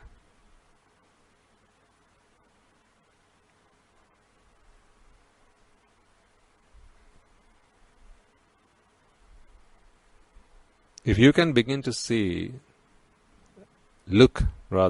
reflect, and by see I mean see through wisdom, right, through your mind's eye, if you can begin to see your body as simply an instrument, a device, a piece of equipment, a tool, that for the time being, within parentheses, the mind, aka the self, right, we'll talk about that in a future sermon, whether actually the mind is the self or not. But let's say for now that the mind is the self, or at least where the mind is where the self lives. Then this body can only be something that the mind uses to achieve its needs and wants. Because through our discussion we have managed to discover that the body cannot be the self. This may be a little heavy, right, what we have talked about today. And I would urge you to go back and re-listen to this. Even if you did understand, it would still be helpful, I would argue. Even if you got everything I explained to you there, I would still suggest you go back and listen to the sermon again, at least once. Because what you understood is what you understood. It may not necessarily be what I tried to explain to you. Because the thing is, I know what I'm going to say next, but you don't know what I'm going to say next. So, and that is, why we say listen to some of these sermons a few times. Because once you've gone through it the first time, now that's when you're hearing things for the first time. So then you are unable to connect what was said right at the beginning to what was said at the end, potentially. But once you listen to it 2 or 3 times, now you know what's coming later. Therefore, you're able to connect what is said at the beginning. And therefore, now you're able to connect the dots much more easily than if you only listen to a sermon once. So there's solid evidence and there's meaning and essence in the ask that we make of you, which is to listen to a sermon. Particularly, at least the ones that I do remind at the end. Listen to it one more time at least. So let's summarize what we talked about there. Just remind ourselves again. What did we talk about there? Right at the beginning, I asked you, but if you've done your timetable, hopefully you have done. But then we went on to talk about the core of what we have discussed today. I asked you to imagine another self, which is an exact copy of yourself. Sit them right in front of you, opposite to you. And then we observed this new person. And then I asked you, is that yourself? Or actually I asked you, who's seated on the chair? Who's on the chair? Who's seated on the chair? Chances are you answered, I am seated on the chair. It's me. That's me. I'm sat on the chair. So that is myself. That is me. So then we talked about, well, what if we started to do things, to the body that you see on the chair. Like chop limbs off, shave the hair, give it a wash, remove all the dead skin cells, or trim nails, empty the bowels. Right, so you can see you're not going to feel any different about yourself through any of these changes. What if you had to go on through a heart transplant? Is that a new self now? Is that not yourself anymore? I mean, come on, that's like a vital organ that's just been replaced, right? Heart.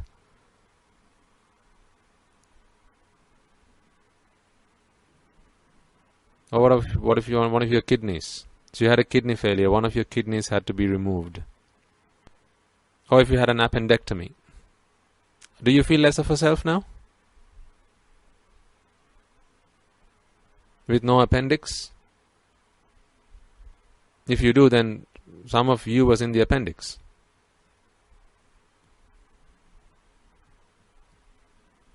I mean, if that were the case, then more parts they chop off of you, the closer you become, you get to becoming an arahant. So the Buddha could not have said, Eka eno ayam bhikkhave maggo sattanam visuddhya. Monks, I deem there is only one path to salvation. He did not, he could not have said that, because then we have just discovered that there's another way. To start chopping parts of the body off, and then you get closer to becoming an arahant, because the self is in the body. Right, so hopefully you can see what I'm trying to explain to you here, that the self cannot be in the body.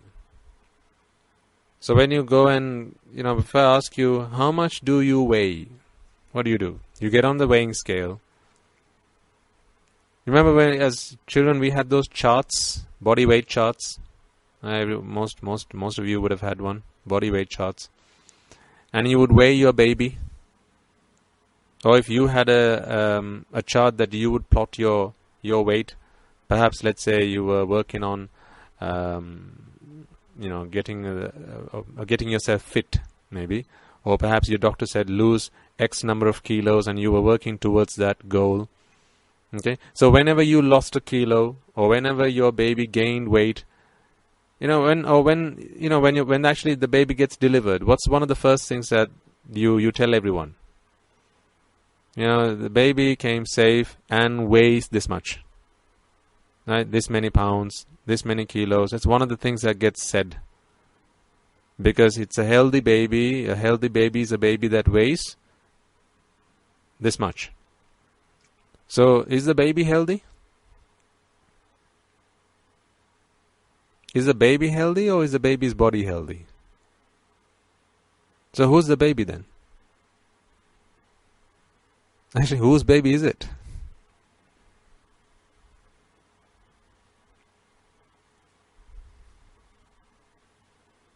Are you confused, or are you confused?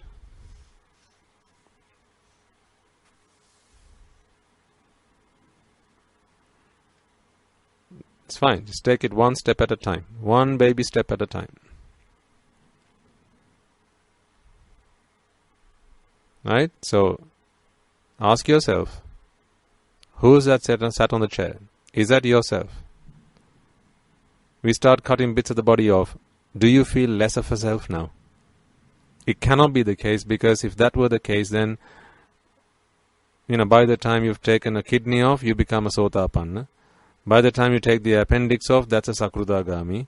2 of the limbs off, and now you're an anagami. Chop all 4 off, and now you're an arahant. So surely that cannot be the case. And then, you wouldn't have the Paralympics, you'd have the Arahat Olympics.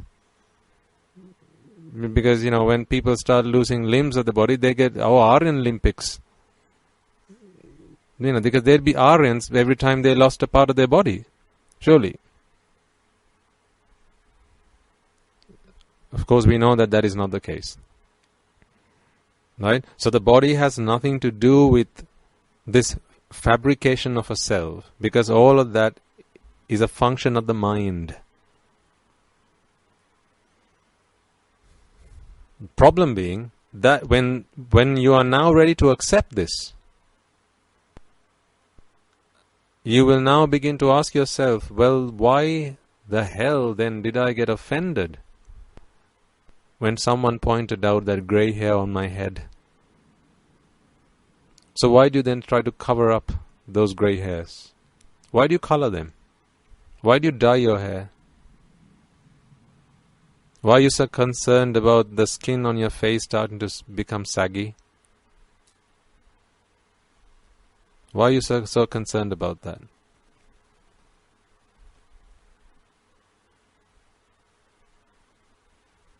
If you have a big belly, are you concerned about it only because it affects your body health, or are you concerned about it because about the way you look? The way who looks?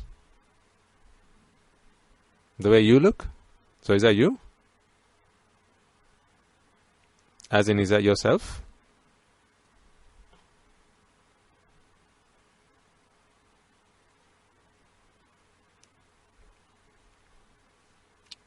Silence is time to think. In fact, I'm going to be silent for another week to give you time to think. So in the course of the next week, then, find some time to listen to this sermon again. Now you're listening to the second time. If you listen to this stream live, then you're listening to the second time. And as you listen to it, I want you to think deeply about yourself.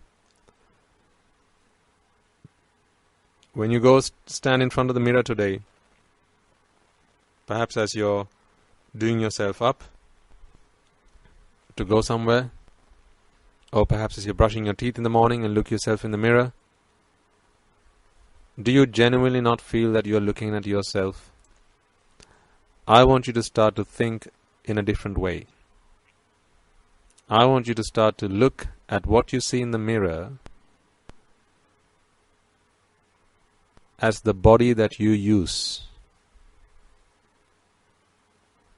This is the body that you use to get done the things you want to get done. It's a body that you use.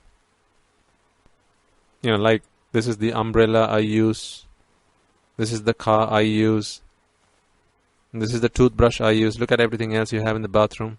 As you're brushing your teeth, the toothbrush, that's the toothbrush I use. Instead of saying it's my toothbrush, in all honesty, is that not the toothbrush that you use? I say because if you go on a weekend holiday or go and stay in a hotel, or if you're flying, then they give you this little vanity pack, right, where they give a little toothbrush and a tub of toothpaste. So at that moment in time, you wouldn't say that's my toothbrush, would you? That little toothbrush they give you on the plane or in a hotel, and you're just going to use it for the night, right? You don't feel like saying that's my toothbrush, because you feel that this is the toothbrush that has been left in the bathroom, in the toilet, for you to use for the duration of your stay. Duration of your stay where?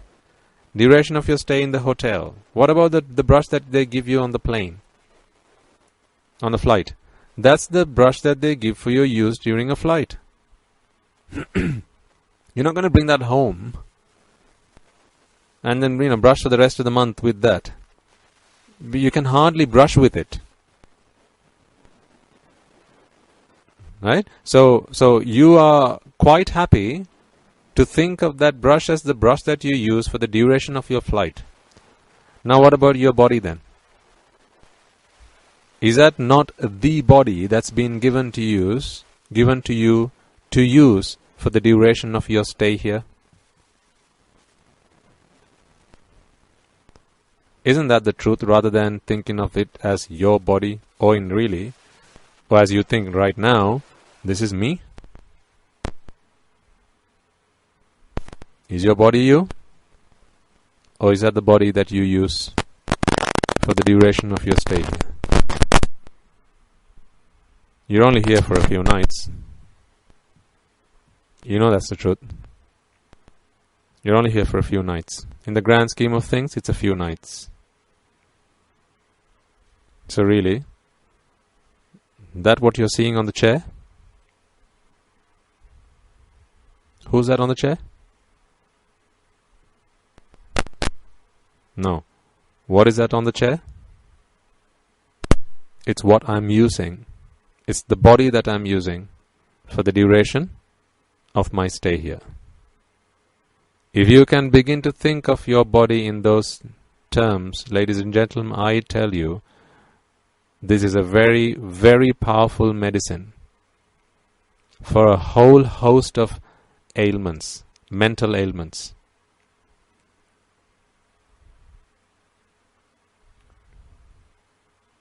Today the problem is, Corona seems to be bringing people down, both physically and guess what? Mentally. Corona should not be able to affect your mind, because it's not an infection of the mind.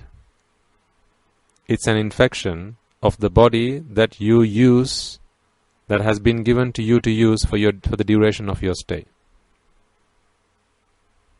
Once you're ready to leave the hotel, you don't need to worry a bit, not the tiniest, about the thing that you're leaving behind.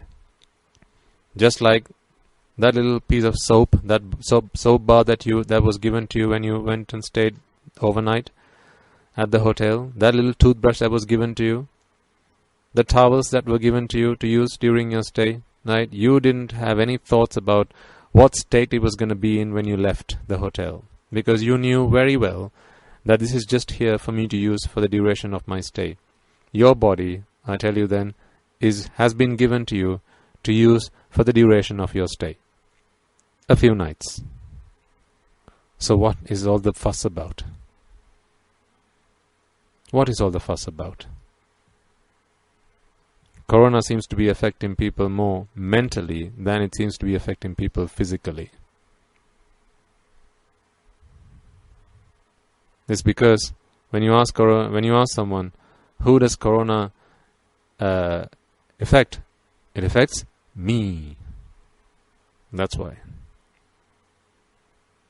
Not just Corona, all the other ailments out there.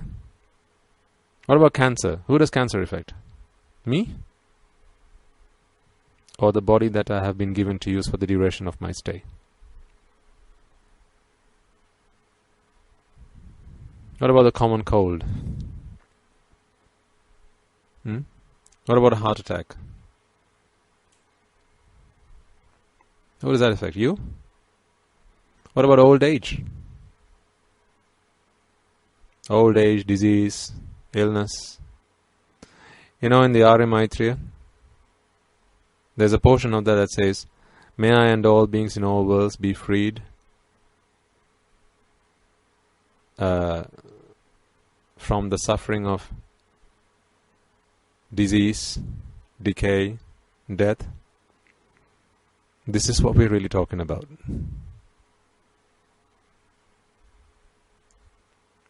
The Buddha and Arahants who came after him were free from the suffering of disease, decay and death not after they passed into Parinibbana, the moment they became Arahants.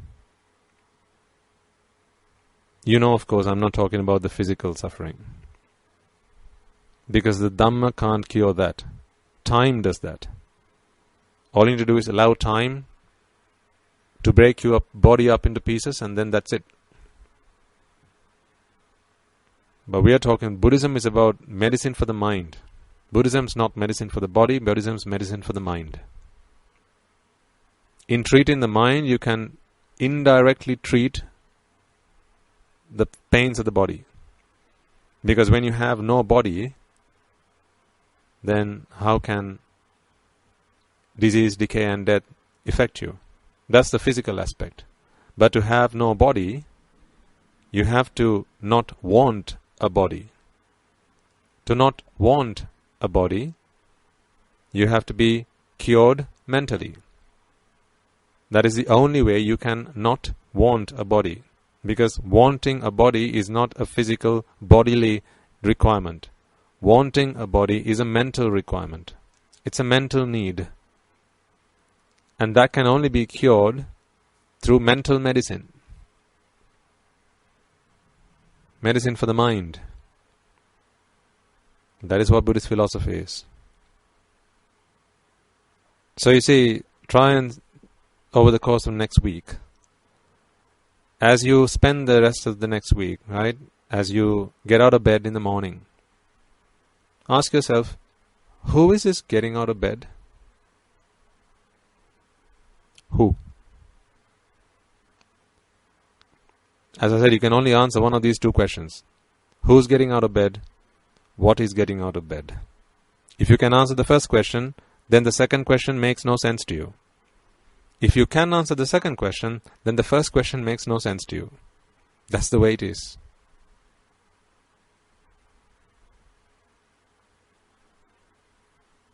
So when you get out of bed, ask yourself, who's getting out of bed?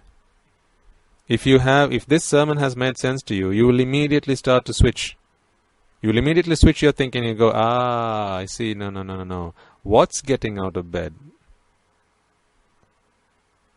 Then walk to the bathroom. Now you need to go, to the toilet. Brush your teeth. Wash up. Right? As you brush your teeth, ask yourself, who's brushing teeth? If you can answer that question, the next question does not make sense. What's brushing teeth? As in, not what does brushing teeth mean. I mean, what is it that's brushing its teeth? What if it was a robot that was doing it?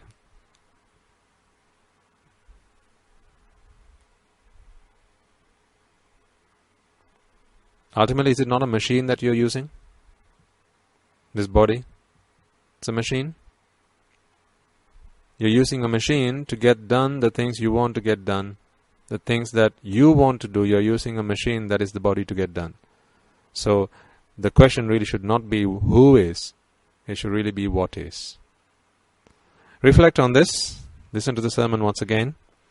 And it will begin to make more sense than it does now. Whether this has made sense to you or not, if you listen to it another time, it will make more sense. Okay? So, I would ideally have done this sermon with you present in the room, but I think for a number of reasons. One being Corona and two being, this is a time where the demon of sensual desire will be out to get you. And I don't want you becoming prey to the demon of sensual desire. Okay? And particularly in this day and time, or rather, during this period, it will be the sensual demon to do with the fifth sense. That's the sense of touch. Not only, but also. And it can be others. If you just want to study yourself, this will be the last thing I say before I conclude today's sermon. If you really want to study yourself and see how you reacted to this period of time, go back and browse your browsing history. Check your browsing history. Unless you habitually delete your browsing history. Otherwise, you go back and check your browsing history. Since the Corona pandemic hit you, that will really give you a retrospective idea about how you react to things. Oh God, your YouTube history. See what you can find out about yourself. Look at the things you Googled.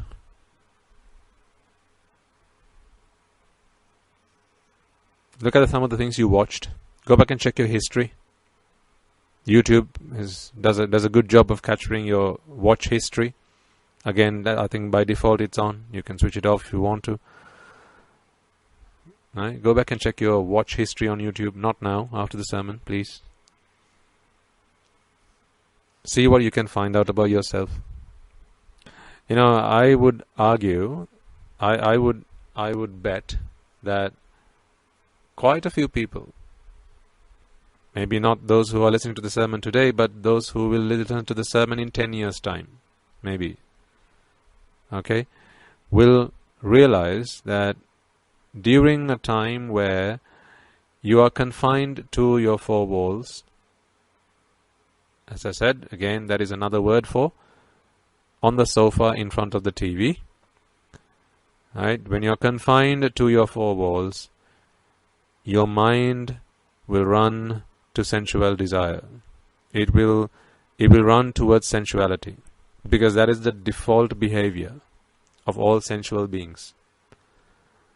Some of the things you will go back and check in your watch history, I tell you, you will be ashamed of. If you do so after listening to this sermon, you will be ashamed of. Some of you may have typed on YouTube, how do you make vegetable roti at home? How do you make pudding at home? Why? Because you can't go out and get it now, so you have to make it at home. Some might think, well, what's there to be ashamed about? Yeah, okay. But you know what I mean if you know what I mean. Right? The things that your mind wanted. Yeah, you weren't like this. That's the thing. You didn't used to be like this. Before you came into the sensual world, you would have puked at the thought that you needed vegetable roti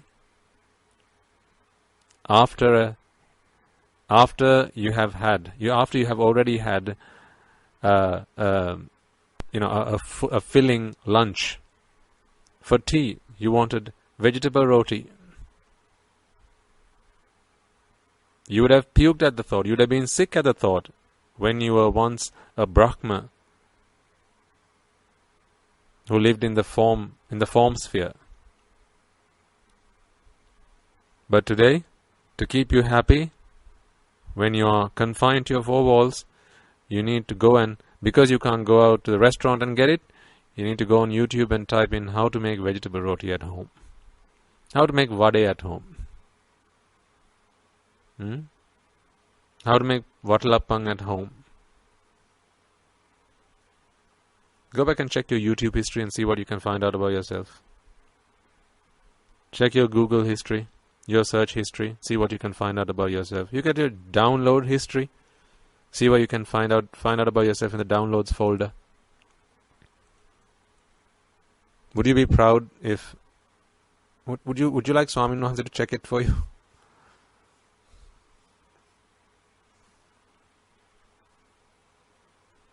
I doubt it. Again, you will realize, if you haven't done so already, this is not you doing this is ignorance and attachment. Okay, if you haven't realized it already, hidden amongst the videos and the search terms on your internet browsing history, you should be clever enough, you should be intelligent and wise enough to spot ignorance and attachment. Time and time again. Well, all you need to do is find it and then treat it. So, I think I would like to ask you to do that as a piece of homework. Go back and check your YouTube history over the last several weeks. Since you had to stay at home, working from home, check your YouTube or Google history. See what you can find out about yourself. Because after all, isn't that what Buddhist philosophy is for? Isn't that what Buddhism is for? To find out about myself or yourself? You know the answer. And alongside that, try and answer this question of who is that on the chair? As you brush your teeth, ask yourself the question, who's brushing their teeth? Now, who's brushing teeth? When you sit on the toilet, who's sitting on the toilet? When you're eating, who's eating? Who's eating?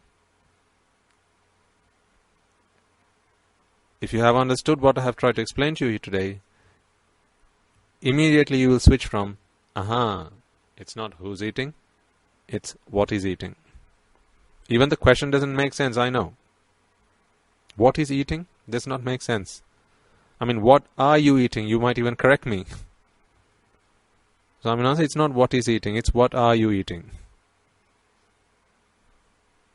Now, you might even correct me on my grammar, but that's because you haven't understood what I have said, what I have tried to explain to you here.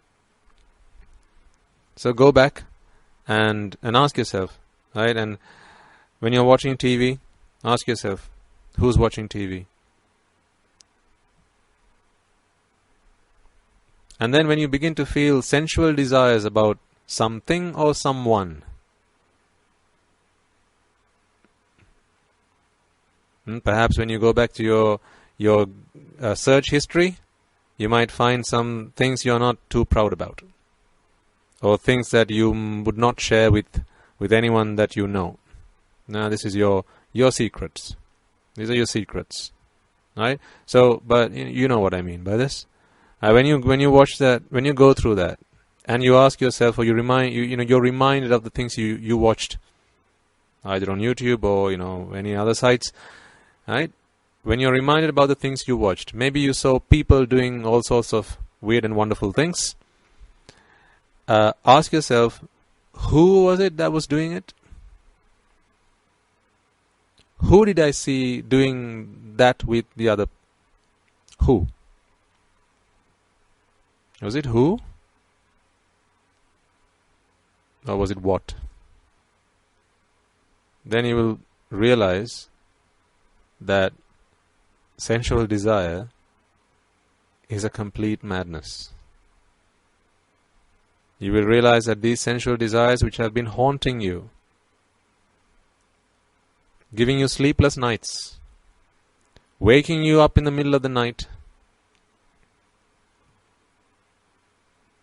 keeping you from focusing on the work you needed to do and distracting you, and making you do things that you later on regretted, and asked yourself, why did I succumb to it? You will find some answers to those questions.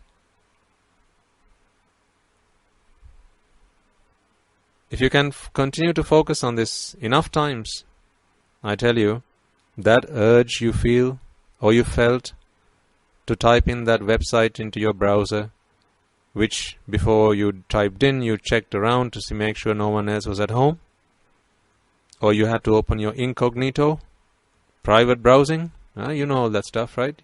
All that stuff you had to do, you will begin to realize, what was I doing? Because you thought you were going onto those sites to look at the who's, doing what with the who's. You begin to understand, actually no, it was what's, doing what's with what's.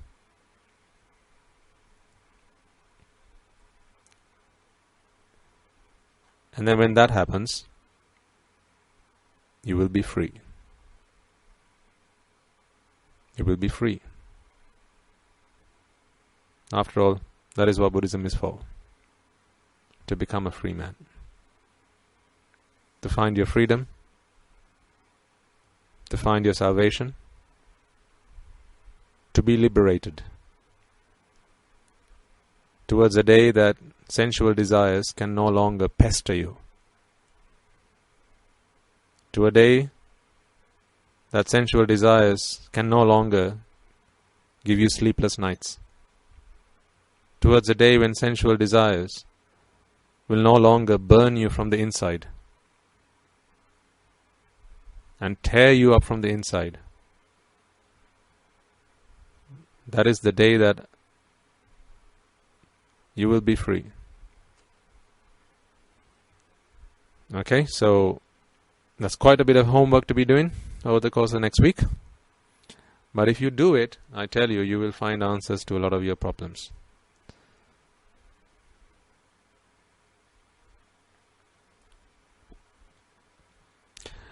Okay, so on that note, we will conclude the sermon today.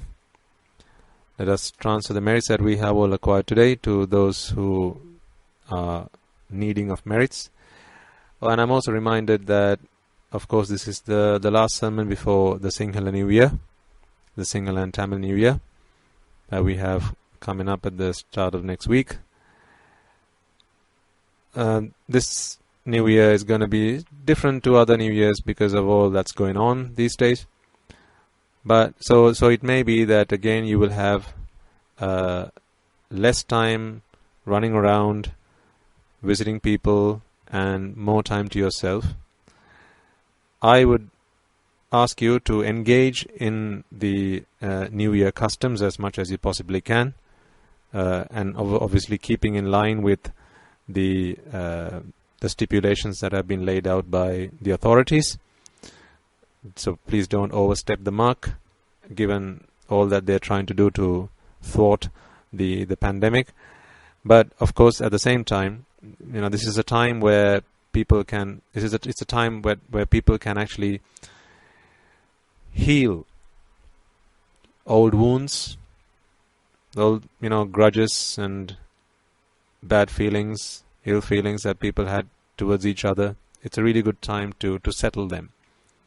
If you can't go visit your friends and family, nothing's stopping you from picking up the phone.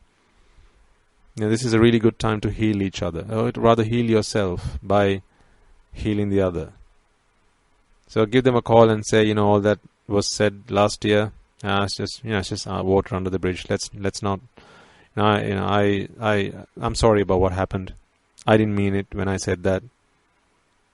Right? Let's just forget all that stuff. Let's just be friends again.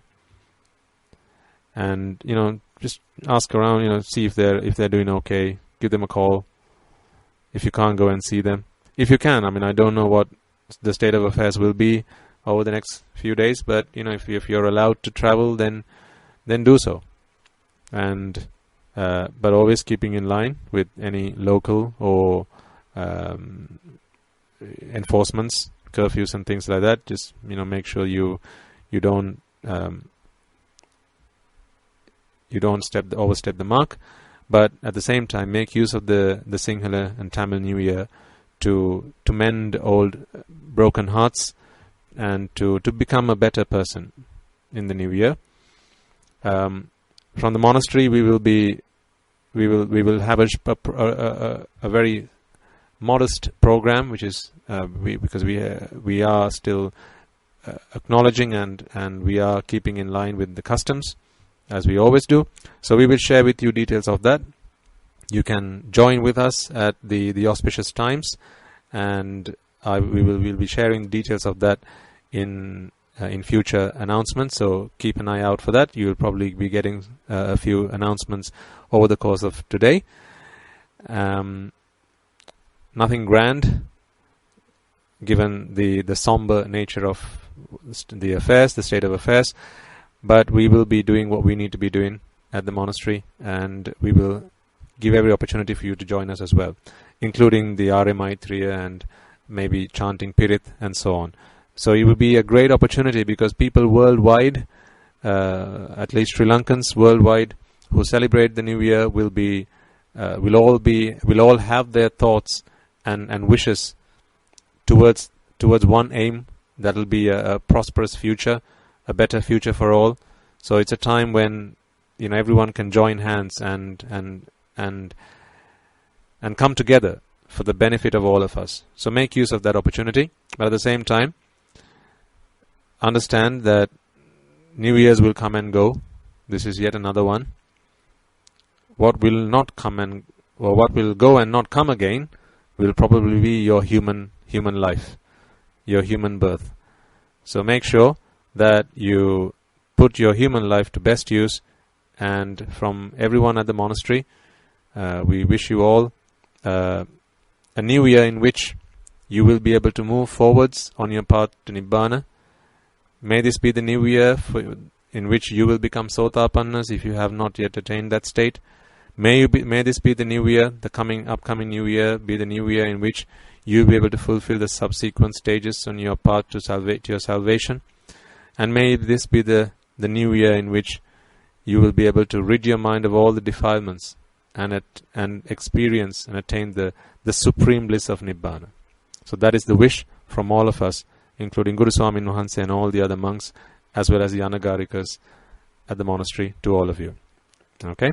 So let us chant the merits and bring the sermon to a close. First and foremost then, let us all take a moment to remind ourselves that it is because of the Supreme Buddha, the Perfect One, the Omniscient One, the Magnificent One, the Immaculate One, the Supremely Enlightened One, the Victorious One, that we have the gift of Dhamma today. It is because of the Bhikkhu Bhikkhunis, Upasaka Upasikas, who since time immemorial protected and preserved the teaching of the Buddha and passed it down through the generations in the form of the Tripitaka as well as in the noble lineage. Let us take a moment to transfer merits to all of them. Let us also take a moment to transfer merits to the monks and nuns who are resident in your local temples and nunneries, as well as Guru Swami Mahansa and all the other monks resident at this monastery, as well as the Anagarikas and the Anagarikas who are attached to the monastery, as well as everyone else throughout the world who strive day and night to attain their salvation, just people just like yourselves. Let us transfer merits to all of them, and may through the power of these merits, if any of them have today been born in the woeful states, may they be able to redeem themselves and be born in the blissful plane. May through the power of these merits they abstain from the unmeritorious deeds, fulfill the meritorious deeds, fulfill the noble eightfold path, and may they all attain the supreme bliss of Nibbana. Sadhu, sadhu, sadhu. Let us also take a moment to transfer merits to our parents, siblings, teachers, and various other relations, kith and kin who have always been there by our side, come rain or shine, who have done whatever they could do in their capacity to help us, support us, and assist us. May they all be able to rejoice in the merits that we have all acquired today. May through the power of these merits they abstain from the unmeritorious deeds, fulfill the meritorious deeds, fulfill the noble eightfold path, and may they all attain the supreme bliss of Nibbana. Sadhu, sadhu, sadhu. Let us also take a moment to transfer merits to the Devas, Brahmas, spirits, demons, and the dead, those who have predeceased us, and including the Devas who have made it their lifelong obligation to protect and preserve the Sambuddha Shasana. May they forever and perpetually be able to do so. May through the power of these merits, if any of them have been born in the woeful states, be able to redeem themselves and be born in the blissful plane. May through the power of these merits they abstain from the unmeritorious deeds, fulfill the meritorious deeds, fulfill the noble eightfold path, and may they all attain the supreme bliss of Nibbana. Sadhu, sadhu, sadhu. Let us also take a moment to transfer merits to members of the armed forces, as well as those who lost their lives in the wars that we had in our country, as well as those who have lost their lives in the recent pandemic, and also to those members of the armed forces, members of the health forces, of the health service rather, and various other authorities throughout the world, and the general population who have been working extremely hard to help each other and to save lives, to cure each other, and to be as helpful as they can be in the face of this threat that all of humanity has faced on this occasion. May all these merits help them all. If any of them have been born in the woeful planes, may through the power of these merits they redeem themselves and be born in the blissful plane. May through the power of these merits they abstain from the unmeritorious deeds, fulfill the meritorious deeds, fulfill the noble eightfold path, and may they all attain the supreme bliss of Nibbana. Sadhu, sadhu, sadhu. Let us also take a moment, finally, to transfer merits to all men and women who have made it their duty and obligation to serve our country, to lead our country, to develop our nation, and to safeguard our nation. It is thanks to them that today you and I are able to live in peace and harmony, in the comforts of our homes, and as they have taken on their shoulders the burden and the duty and the responsibility of keeping our country safe in the face of various man-made and other disasters and calamities. May they all be able to rejoice in the merits that we have all acquired today. May through the power of these merits they abstain from the unmeritorious deeds, fulfill the meritorious deeds, fulfill the noble eightfold path, and may they all attain the supreme bliss of Nibbana. And finally, may through the power of all the merits that we have all acquired today, we be able to witness the advent of many hundreds of thousands of Arahatun Mahanses in this blessed land, in our very lives itself. Sadhu, sadhu, sadhu. And finally, may through the power of all the merits that we have all acquired today, you and I, and everyone who has contributed to making this event a success, in any way, shape or form, either by spreading the word, making you aware of the Dhamma sermons, transliterating these sermons, or joining these sermons either in person or online, May they all be able to attain the supreme bliss of Nibbana by becoming an Arahatun Vahanse, an Arahat Mehinin Vahanse, in this life itself and in the era of the Gautama Supreme Buddha itself. Sadhu, sadhu, sadhu. The members of the Mahasangha will now transfer their blessings to you.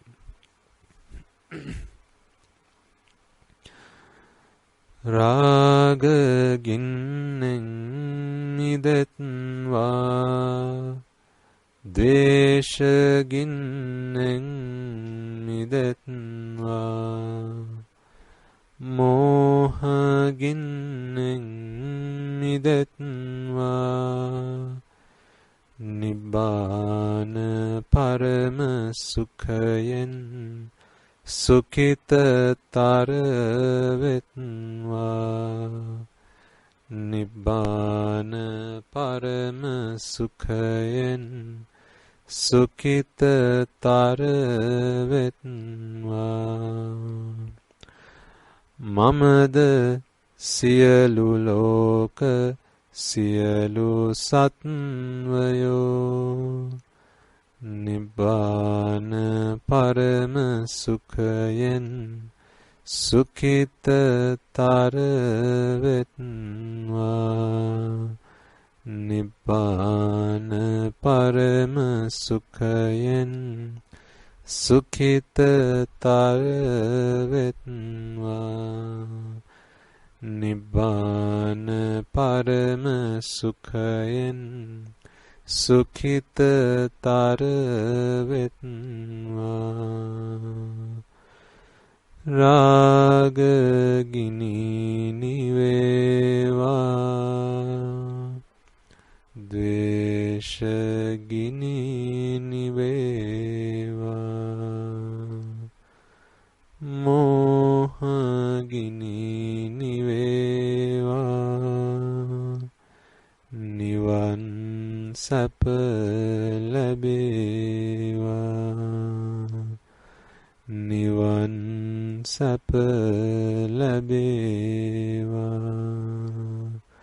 Nivan sapa labeva.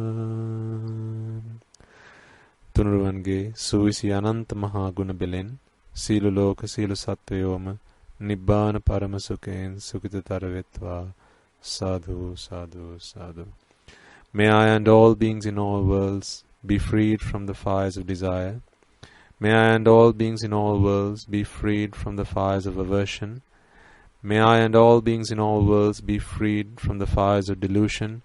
May I and all beings in all worlds attain the supreme bliss of Nibbana. May the noble triple gem be with you all forever. Sadhu, sadhu, sadhu. The sermon will conclude now.